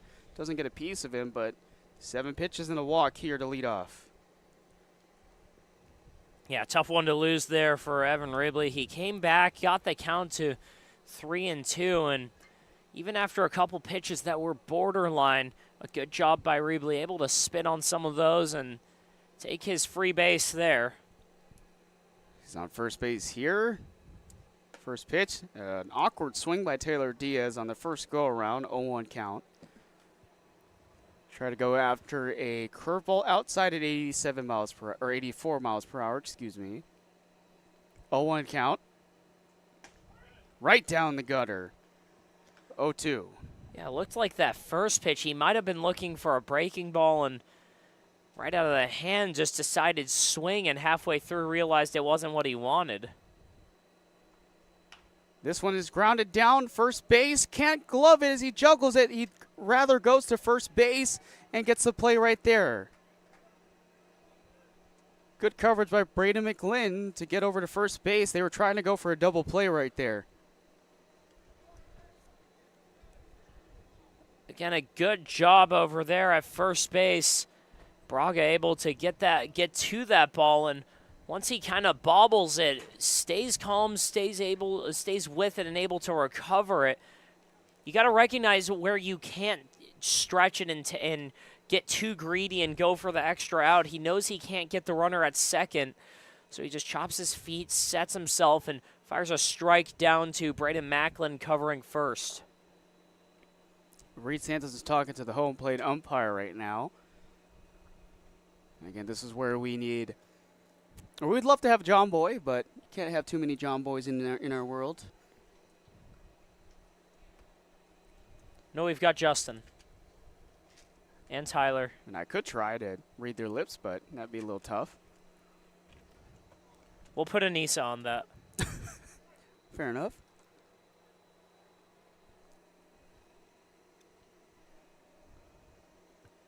So here's the first pitch here to Michael Kirk. He watches it right down Main Street for strike 1. He's got a man at first with 1 out after the play that almost could have been disastrous for Braden Braga at first base, but able to recover and make a play at first. That one's grounded down, and a bad hopper dropped it on the ground. Can he recover to first base? Yes, indeed. Great concentration by Jackson Call to get the second out.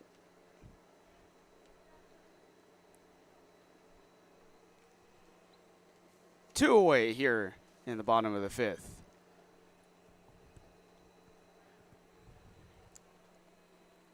Jalen Woodley will come up to bat here. Man at first. Blue Sox trying to work up a rally here, but they're coming up short so far with a pair of ground balls to the infield.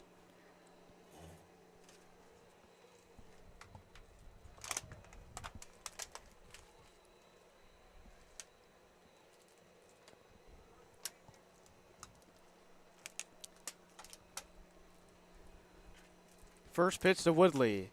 He pops it up in the air, playable for Fontenot. Tracks it down and gets the final out. So another man stranded for the Blue Sox. They're unable to get another rally going. We're off to the top of the sixth. The A's up by 7 runs. We'll be back here on the PSCL YouTube channel.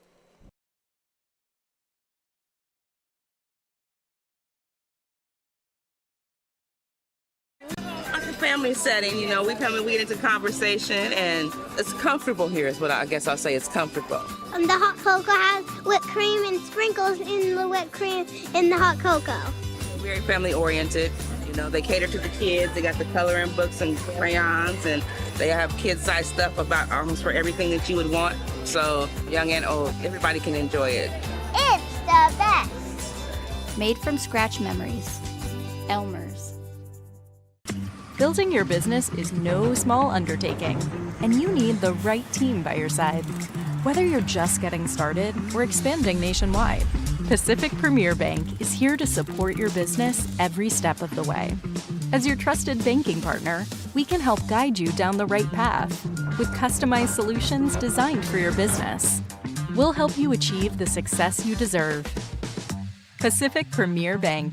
Let's build your future together.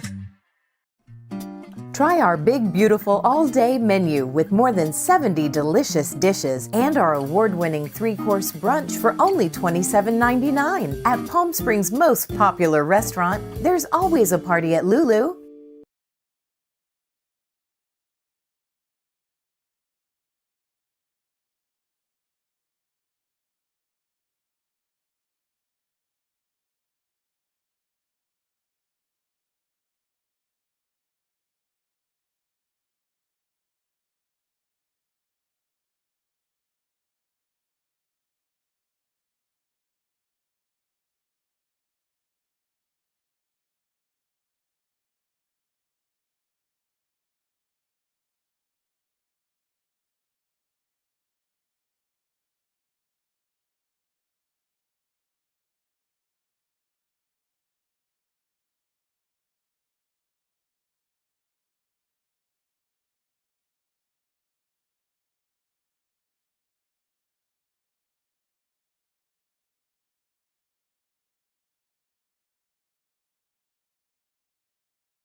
Welcome back to the PSCL YouTube channel. My name is Justin Lee alongside Stephen Buxton. Another pitcher for the Blue Sox. This is the 4th relief pitcher today. Carter Martinez, who's the extra hitter for the Blue Sox in their batting order. He steps up on the mound to take over for Camden Mundry. He delivers the first pitch, strike 1 to Cade Hill, who's leading off here, 8, 9, and 10 for the A's. Logan LaBelle on deck and Jackson Call in the hole.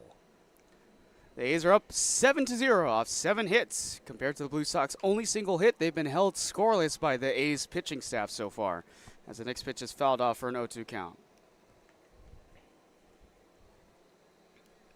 It's been a combination of R.L. Chandler and then Braden McGlynn, who just took over in relief in the last half inning, held them to just a single walk and then a couple of ground balls and a fly out. Low pitch. Looked like basically a slider there. It's a 1-2 count, though.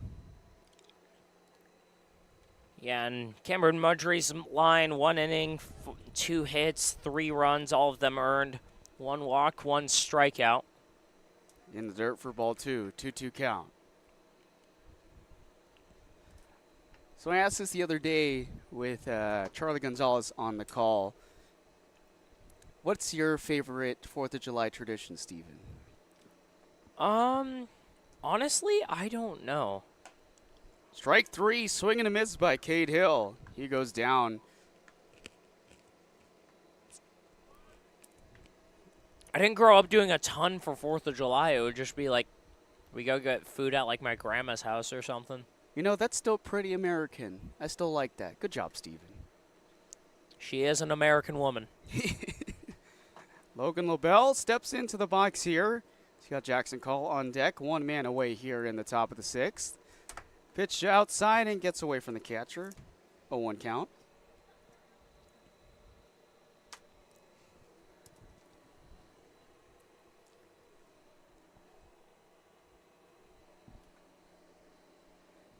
I told Charlie my favorite tradition is to get together with the family and as the next pitch misses inside for ball 1 and make some barbecue.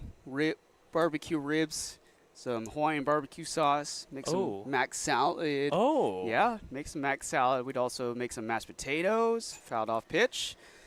Makes it a 1-2 count.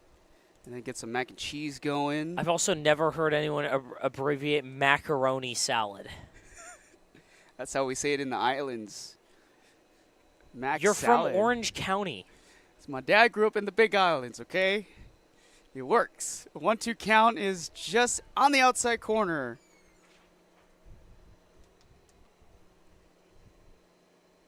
One-two count here for Logan Lobel. Today he's 1 for 2. 2-2 count, excuse me. 1 for 2. Ground out and an RBI single as the next pitch is delivered in the dirt. It's a full count now for Logan Lobel. But that's pretty much our tradition. And we finish off the day with a pumpkin pie before we go seeing the fireworks spectacular. You had me until pumpkin pie. That one's off the foot of Logan Lobel, foul ball again. That's what Charlie said yesterday, too. He said, you're supposed to say that for Thanksgiving. No, pumpkin pie is just terrible. Oh, I'm sorry if pumpkin pie hurts you. I love pumpkin pie. An update on the backfield. My goodness, it has turned around quickly. 14-9 Jacks in an inning. The Coyotes were up, I think it was 9-7 in the 4th. Yeah, 9-7 in the 4th, and in one inning, the Jacks have completely flipped it on its head. We've seen that plenty of times this year, too, where teams are down and then they've been able to make a comeback through. The Colonials did that not too long ago, too, with a comeback of their own late in a game. Full count here for Logan Lobel with 1 out. And it got a piece of the back shoulder of Logan Lobel. He's on base with a hit by pitch. Yeah, it looked like he was just trying to do a little too much right there, tried to overthrow the slider. Tried to backdoor him with it, but that thing just backed up and never got back to the zone. So it just stayed in and hit him. So he's on first base, and here's Jackson Call, who's reached twice today. One of those on the fielder's choice and one on a walk. First pitch delivered upstairs for ball 1. And so the Blue Sox hoping for that type of outcome with the Jacks against the Coyotes over at the high school field, looking to see if they can make a comeback, but they have to hold off the A's here in the top of the 6th. This is a ground ball. Shortstop Rebley throws this to second. Over to first. High throw misses off the photography dugout there. So another reach on base. Second time Jackson Cole's reached on a fielder's choice.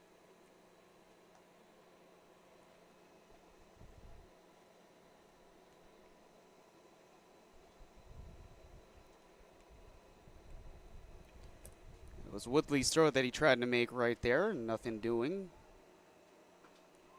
So just a second out here in the top of the 6th inning. The A's trying to tack on some extra runs. And for the 4th time today, we'll flip the lineup back to Derek Thompson Jr., who's 1 for 3 today. Catches outside, misses for ball 1.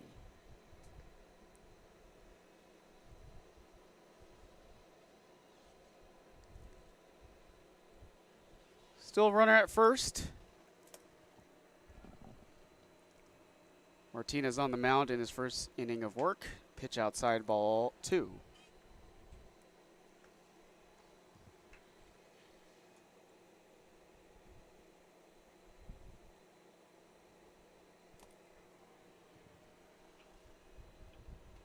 Martinez sets up, delivers a 2-0, upstairs, ball 3.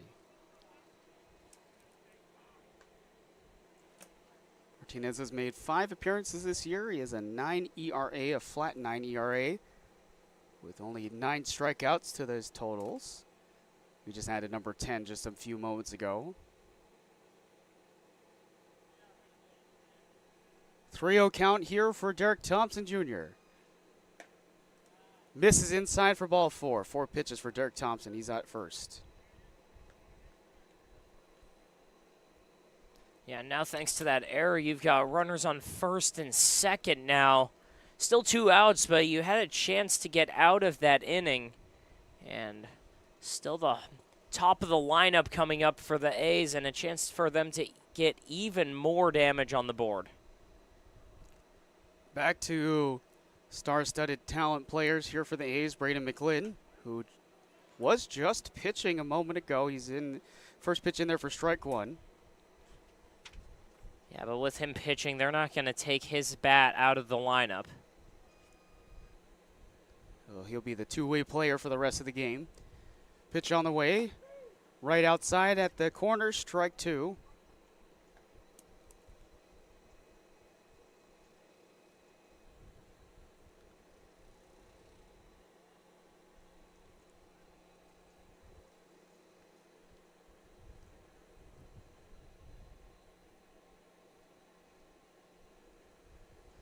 Sets and delivers. Upstairs.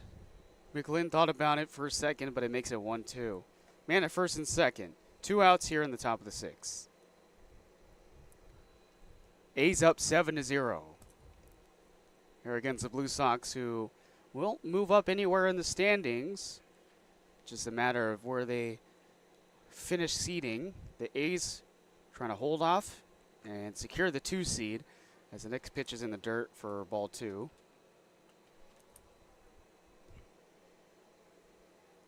Braden McLinn today, 2 for 3 with 2 singles and a run scored. Pitch just outside for ball 3. Another full count batter.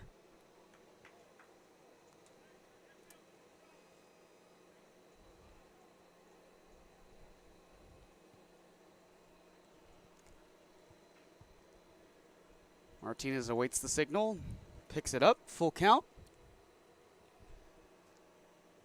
Runners are going, and it's ball 4. Bases are now loaded for the A's. It's been a long inning out there for Carter Martinez. Back-to-back walks, load up the bases. And again, it's just showing how big an error can be that could have got them out of the inning. Now they've got Braden Braga coming up. Carnes will take over at first base. Pinch runner. He's pinch ran for Blake Browning today as well. So Braga comes in. Watches the first pitch upstairs for ball 1. He knocked in an RBI double over the center fielder earlier in the ball game and scored a run. He also ran a score himself. Popped up in the air. Woodley at second base sits under to make the catch. That will end the inning. The A's strand 3 with the bases loaded. They won't score another insurance run. We're off to the bottom of the 6th to see if the Blue Sox can make a 7-run rally. Outdoor living in the Coachella Valley is spectacular, and Tessera is the premier builder of outdoor living spaces in the desert. Nobody does it better than Tessera. From one end of this valley to the other, from Palm Springs to Rancho Mirage, Palm Desert, to Indio and La Quinta. For 35 years, we've created the ultimate in outdoor living, landscaping, pools, and patios, so you and your family can enjoy each other. Live well. Live Tessera.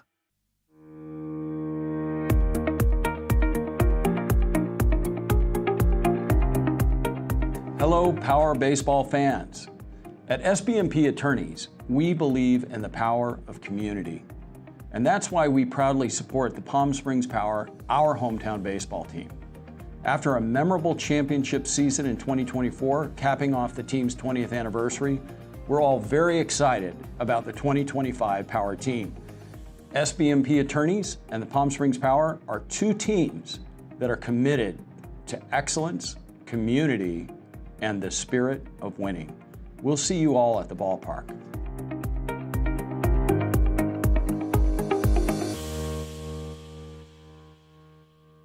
Monster Shakes, the best ice cream creations in the desert and only place in the world that serves all 10 flavors of Dole Soft Serve. The winner of the best soft serve and smoothies, home to the world's best date shake and other fun creations like ice cream nachos and the cotton candy burrito. For a limited time, come in and try your luck. Any soft serve that weighs exactly 16 ounces is free. Monster Shakes in Palm Springs and Cathedral City facing the Mary Pickford. Franchise opportunities available too. Monster Shakes, a delicious mess.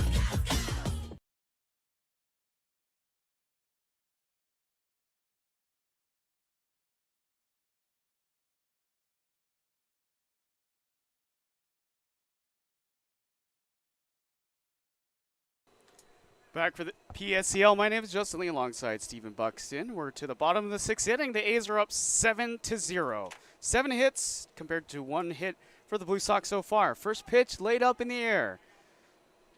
Searching it through the sunlight and making the catch is Braga in the infield. Tyler Cabana goes down on the first pitch.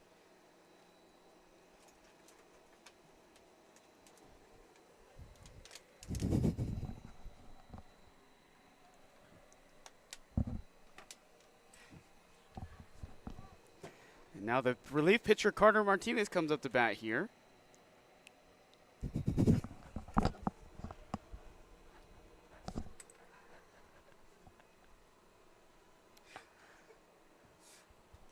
Almost gets hit with the pitch right there as he was showing bunt. Ball 1 here for Carter Martinez.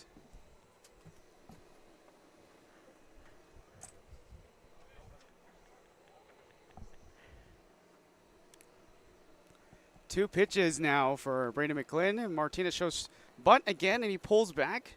Strike 1 as it went down Main Street.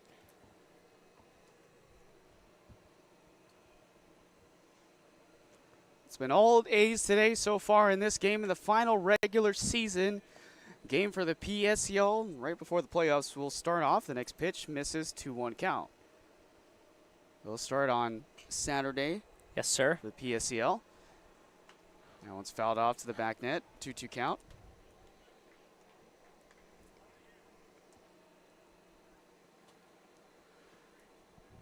Utilizing every single field we have here. We've got the turf field, high school field, and the Palm Springs Stadium. All 11 teams will be facing off each other with the 1 seed taking a break. And next pitch, watch for strike 3 on the lower half of the strike zone. Down goes Carter Martinez.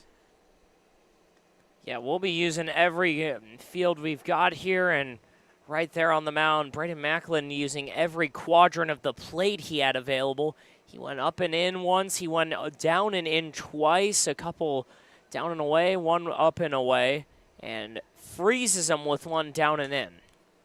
Pitch is taking a piece off as it's fouled here to Brandon McLean Banks.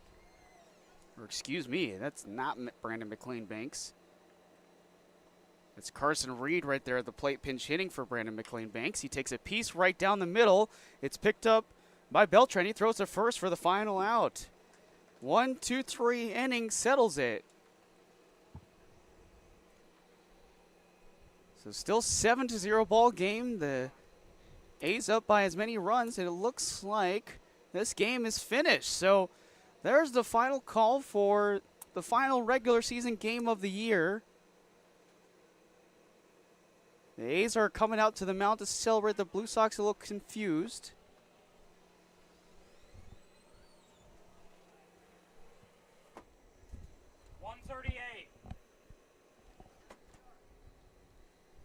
I think like 11:32 or something.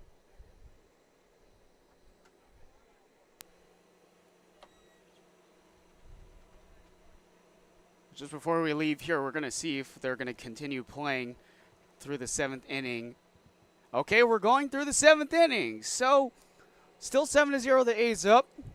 The game's not over yet. We'll be back here on the PSCL YouTube channel in just a few. Everyone knows good things come in threes, like our Eat, Drink, and Play combo for just $19.99. Maybe the saying should be good things come in 19.99s. Maybe not. The Dave & Buster's Eat, Drink, and Play combo for just $19.99.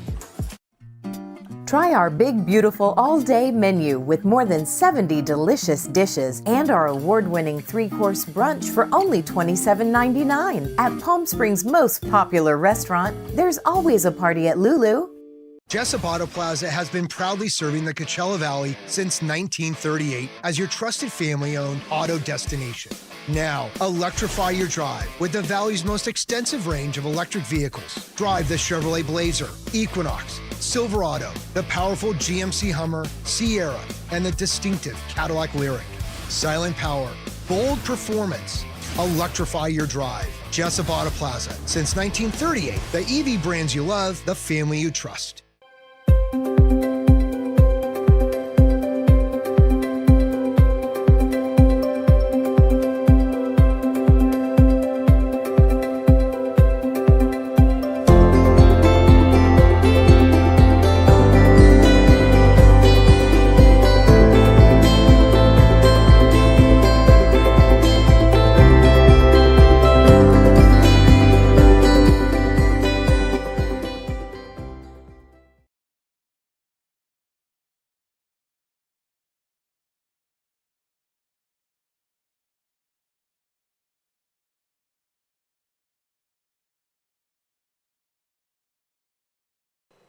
So not done yet. Here in the top of the 7th inning, the final regular season game of the PSCL. Blue Sox versus the A's here. They're up by 7-0. New pitcher on the mound. Brandon Sequeiros will take over, the 5th pitcher used by the Blue Sox in this game. He'll face off against Fontenot as he takes strike 1 right down the middle. And when you're butting up against the clock like you are right now, it mostly just gives the Blue Sox an extra chance to get some at-bats. It gives Brandon Sequeiros a chance to get an inning on the mound. 1-1 count here for Sequeiros. While it's probably not going to change the result of this game, it just gives everyone a chance to get some more reps in. Swing and a miss by Jeffrey Fontenot, who has reached 3 times today on 3 walks. So he is just 0 for 0. But that on-base percentage, a solid 1,000. Right behind him, Blake Browning, and then Gilbert Casio will come up to bat. 1-2 count on the way. Fouled off. So just a preview of what's happening here at Palm Springs Stadium. The 4th of July game tomorrow, ever so big. PSCL All-Stars taking on the Palm Springs Power, and then July 5th, PSCL playoffs will begin. The Power will also play on Saturday. Here's the next pitch. Looks like he got a piece of Fontenot. He's on first with the hit by pitch. Yeah, it looked like he tried to pull a fastball inside, and like every pitcher when you're going inside, just pulled it a little too much and missed his spot by about 6 to 8 inches and just nicked Jeffrey Fontenot. The Power came up with a win yesterday in a pretty close game against the San Diego United. They'll take on the Colton Nighthawks on July 5th as they try to continue to win more games and try to get as many CPCL wins for the rest of the season coming. First pitch in there for strike 1 to Blake Browning. And your color today, Stephen Buxton, will be on the call tomorrow for the July 4th game. For everyone tuning in, pitch inside, ball 1. Make sure you tune into Fox Sports 1270 AM radio and Palm Springs Power YouTube channel for all the updates on those games. And then head out to the ballpark, why not, for the fireworks spectacular at the very end. 1-1 count here for Blake Browning. That catches up. 1-2. Man at first is Jeffrey Fontenot with a hit by pitch to lead off.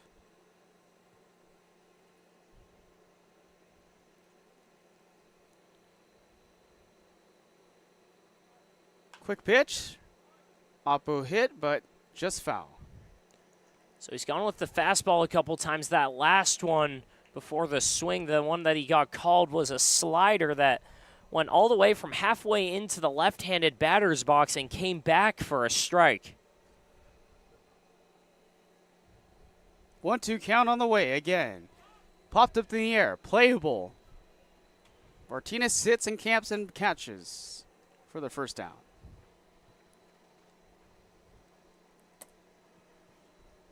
One away here in the top of the 7th. One more chance for the Blue Sox to come up to bat and get a rally and give some extra reps to the rest of their players before the PSCL takes a break tomorrow, and then they'll have the playoffs going. But not for the All-Stars. They'll be taking on the Power tomorrow night. Here's Gilbert Casio. First pitch in there for strike 1. He's 0 for 2 with a sac fly and an RBI earlier in this game at the 5th inning. So far, pretty clean game defensively for the A's. No errors to the Blue Sox 3. As the next pitch misses for ball 1.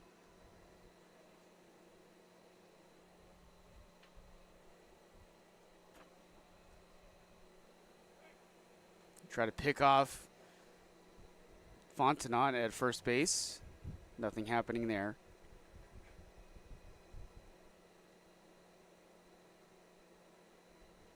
One on the way.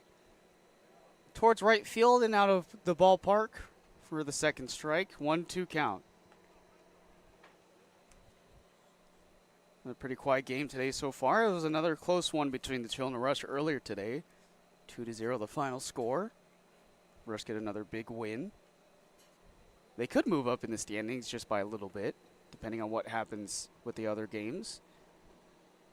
Pitch on the way, jammed up and fouled off yet again.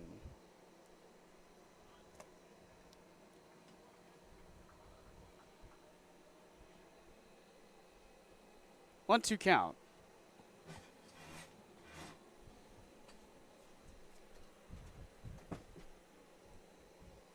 Gilbert Casio steps in. Here's the pitch on the way. Grounded down as he pokes the bat. Flip over to second. Turns around 360, but away from the first baseman.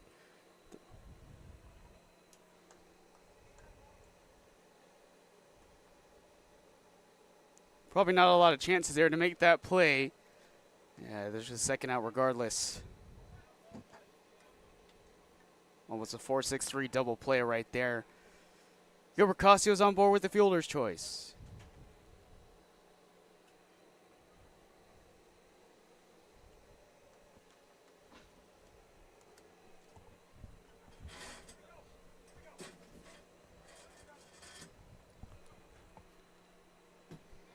Here is Ethan Beltran, who's had himself a decent day. Even though he's 1 for 3, he got a crucial double in the first inning. Pitch upstairs, misses, ball 1.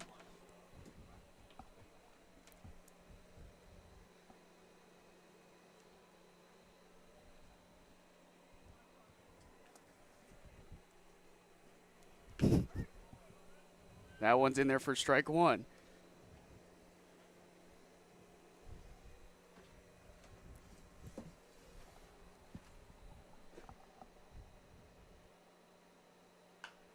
Up in the air, in the infield. Everyone's running towards it. And it just falls in the grass. Kirk could not find it in time to make the catch at third base. There's another man on board.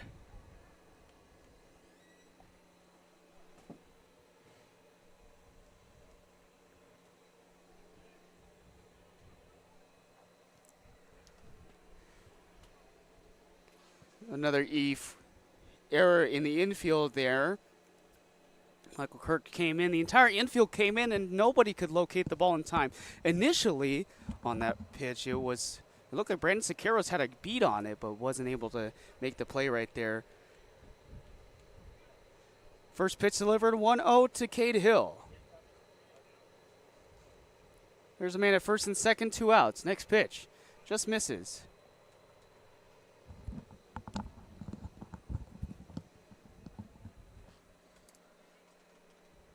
Gilbert Casio at second, Ethan Beltran at first in the 7-0 ball game. The A's are looking to tack on even more runs here against the Blue Sox. The pitch outside Gets the outside for strike one, 2-1.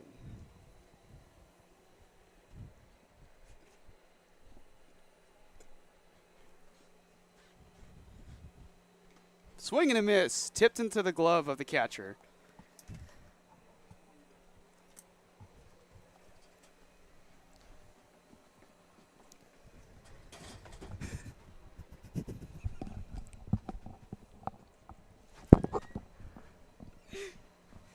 Misses just outside.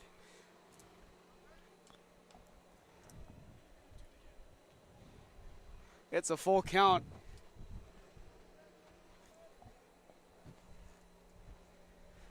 Three-two pitch, 2 outs, a man at first and second. Misses upstairs for ball 4. The bases will be loaded. My goodness, there's a lot of laughing gas up here in the press box. I'm not sure what's going on. Next man up will be Logan Lobel. Or excuse me, it'll be... No, we've got a sub for Logan Lobel. It's going to be number 8 for the A's. Brandon McCoa-Death. Yeah, Brandon McCoa-Death went in to play left field a couple innings ago. First pitch in there for strike one to Brandon McCoa-Death in his first at-bat. He'll be featured tomorrow, like we've talked about a few times. In the All-Star game, he'll be featured as one of the pitchers. He gets a good piece towards left field. It gets down. Turns around Phillips towards the corner. 1 will score, 2 will score. It's a bases clearing double for Brandon McCoa-Death as he makes it a 10-0 ball game. Brandon McCoa-Death sees one pitch, and then the next one just puts a drive into that one. 75-mile-an-hour fastball, middle on over the plate, and he sends that right back where it came from into the outfield. And a hard hit ball for the pitcher. Third hit of the year for McCoa-Death. 90 miles an hour off the bat. So 3 runners come around. It's 10-0 is the score. Another one piece down, but just foul. Jackson Call was going for another one in the left field corner.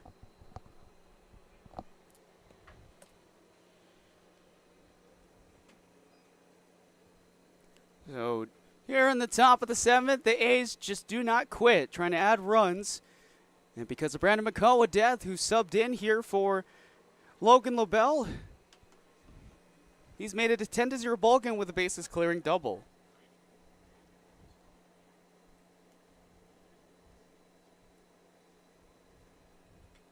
That one misses and goes to the backstop. Cabana has to go after that ball. McCoa moves 90 feet to third base now.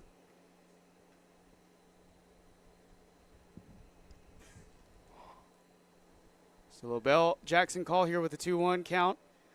Interestingly enough, he's reached all 3 times today. 2 of those on fielder's choices and 1 of them on a walk.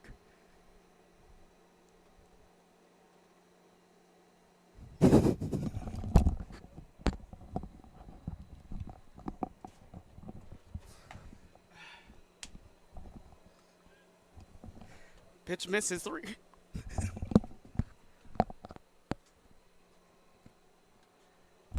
Securo's falling behind the count. Can't find the fastball there. A couple of them out of the zone. That one just high. And that one's in there for dirt for ball 4.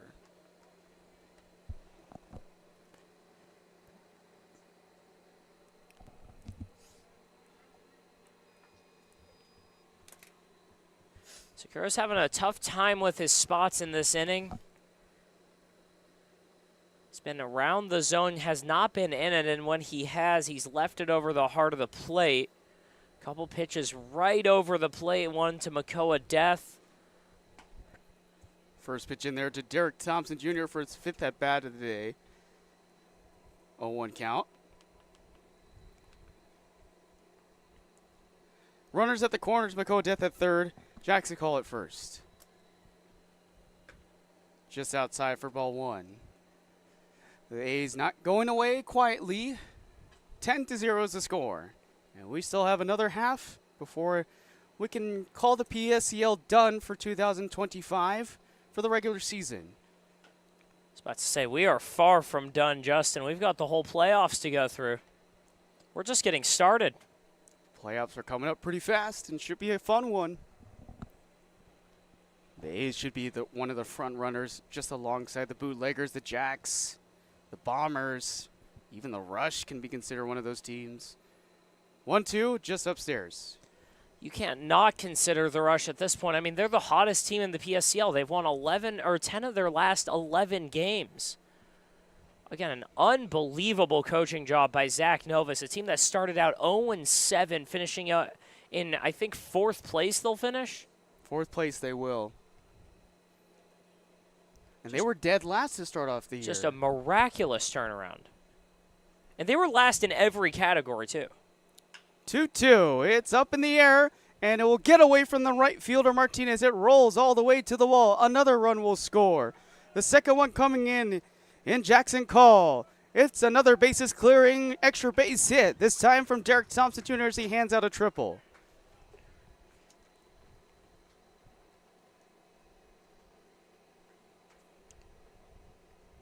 Yeah, 2 RBI triple by Derek Thompson. Saw a 73-mile-an-hour fastball up and away in the zone, and again, didn't do too much with it. He just hits a line drive, sends it back in the direction it came from. He had to go out to go get it, so it's going over to right center field, and he just able to run for days at that point. It's a 12-0 ball game, and the A's are just absolutely running away with it here.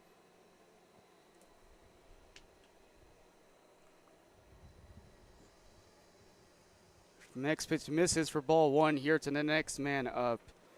It's Braden McGlynn.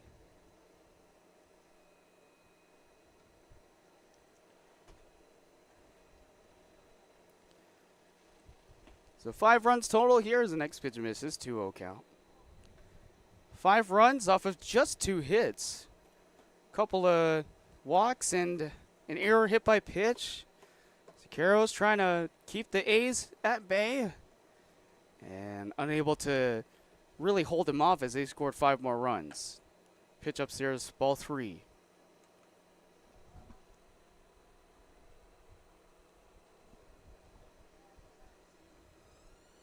Derek Thompson Jr. stands at third after hitting a 2 RBI triple to right center field. That's in there for strike 1 of the count. 3-1 here for Braden McGlynn. He's 2 for 3, 2 singles, a strikeout and a walk, and a stolen base with a run. Last 6 batters have all reached for the A's. That is just outside for ball 4. Now make it 7.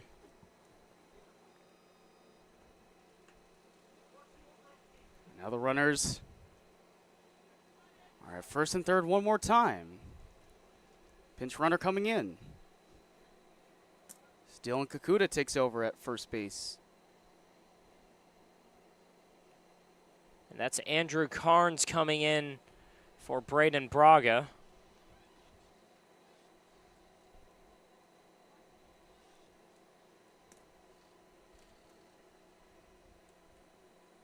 Carnes comes in here, first pitch in for strike 1. So Braden Braga, who had himself a 1 for 4 day, 2 strikeouts, but a double with an RBI to tack on. Next pitch misses for ball 2.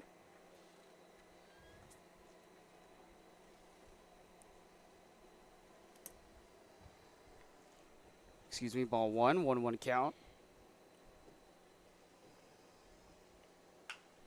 That is playable down to left field. Another single, another RBI. All thanks to Andrew Carnes. He's made it 13-0. And the inning will roll over. So tack on 2 more runs for the A's. It's 15-0. As we're off to the bottom of the 7th, the final half inning of the regular season of the PSCL.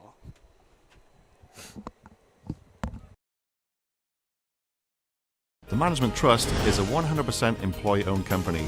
Every employee has a vested interest in providing memorable experiences to every homeowner and board members of HOAs. It's a very powerful thing. No homeowners association is too small or too large for us to manage. From community maintenance services to customized absentee home care, the Management Trust provides just about every service any homeowner could ask for. Hi, I'm Damien with the Management Trust. We're community management built differently for your homeowners association. To find out how, give me a call. Whether you're building, landscaping, renovating, refreshing, or simply researching, rent the right size tools for your size jobs. In store, online, or in app at Sunbelt Rentals, where tools rule.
Welcome back inside here for the PSCL. Justin Lee alongside Mr. Stephen Buxton. Final half inning of what should be the last one here for the regular season of the PSCL. The Blue Sox, in their last chance, have to try to get to 15 runs. The A's 15-0. They tacked on 8 more runs in the last half inning. And Ethan Beltran, who was at shortstop for most of the game, comes into the mound here in relief, and Braden McLinn goes to shortstop in place of his fellow teammate. That's in there, misses for ball 1. He'll face off against the 3, 4, 5 batters, Jackson Phillips, Jack Schaefer, and Reese Martinez. That one is in there for strike 1. It does go around.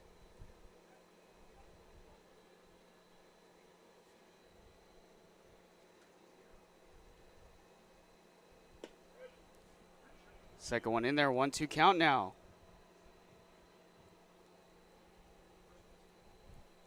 It's the final PSCL game being played here today. Every other game is already finished, as that next pitch misses outside for ball 2.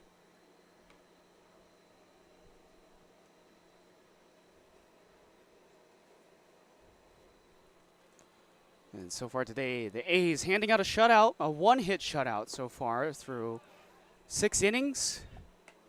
As we wait to see the final pitch thrown here in the PSCL. Next pitch misses 3-2. Jackson Phillips 0 for 2 today thus far.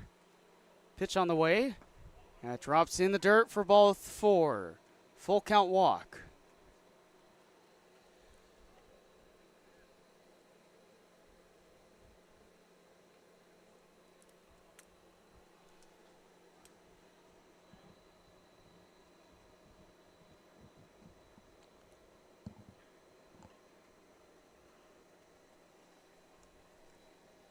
Here's Jack Schaefer.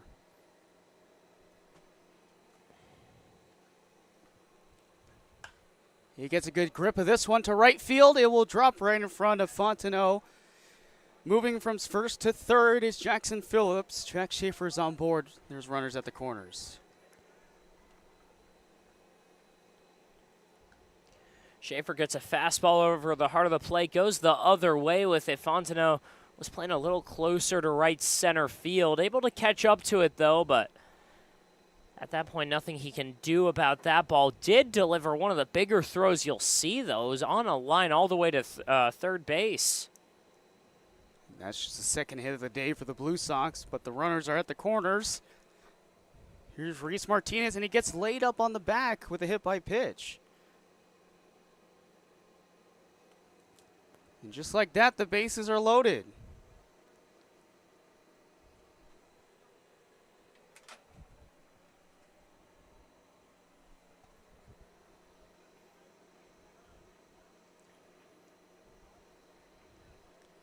Evan Rebley steps in with bases loaded. Blue Sox trying to mount an immaculate comeback, down 15 runs. Pitch on the way, right down the middle for strike one.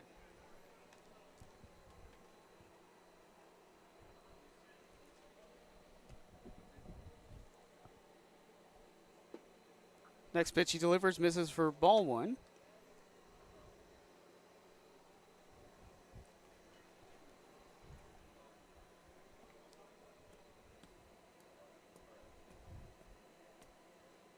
One in the dirt. Good scoop up by LaBelle behind the plate. 2-1 count.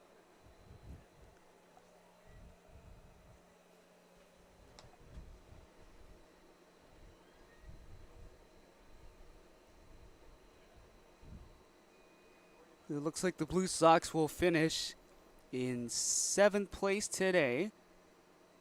They've already secured that spot as the next pitch hit up to the right field side, but out of play in front of the A's dugout. And the A's on the track that they're going, they'll secure this 2 spot. Not exactly sure how the bracket will work and stack up once we get to that point, but we'll get there once the bracket is put together.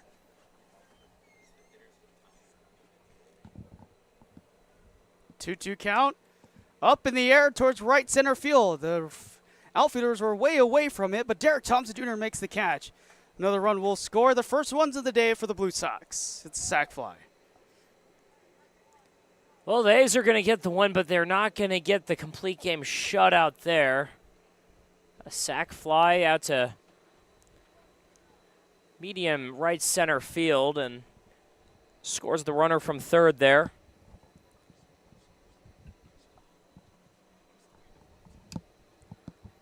Here's Taylor Diaz 0 for 2 today. First pitch misses for ball one.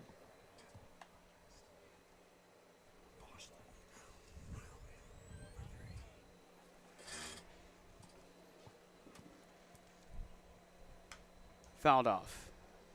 1-1 count. 1 out.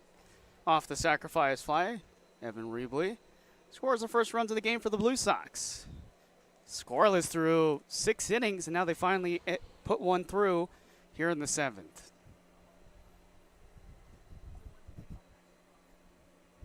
One count on the way. That's in the ground. 2-1.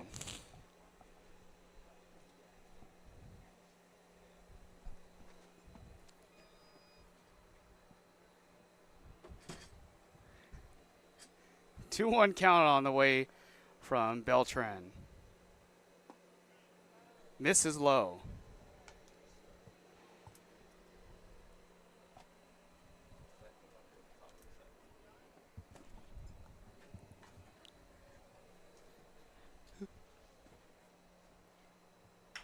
It's grounded down to second base. He will flip over to the shortstop, over to first. Double play to end the game.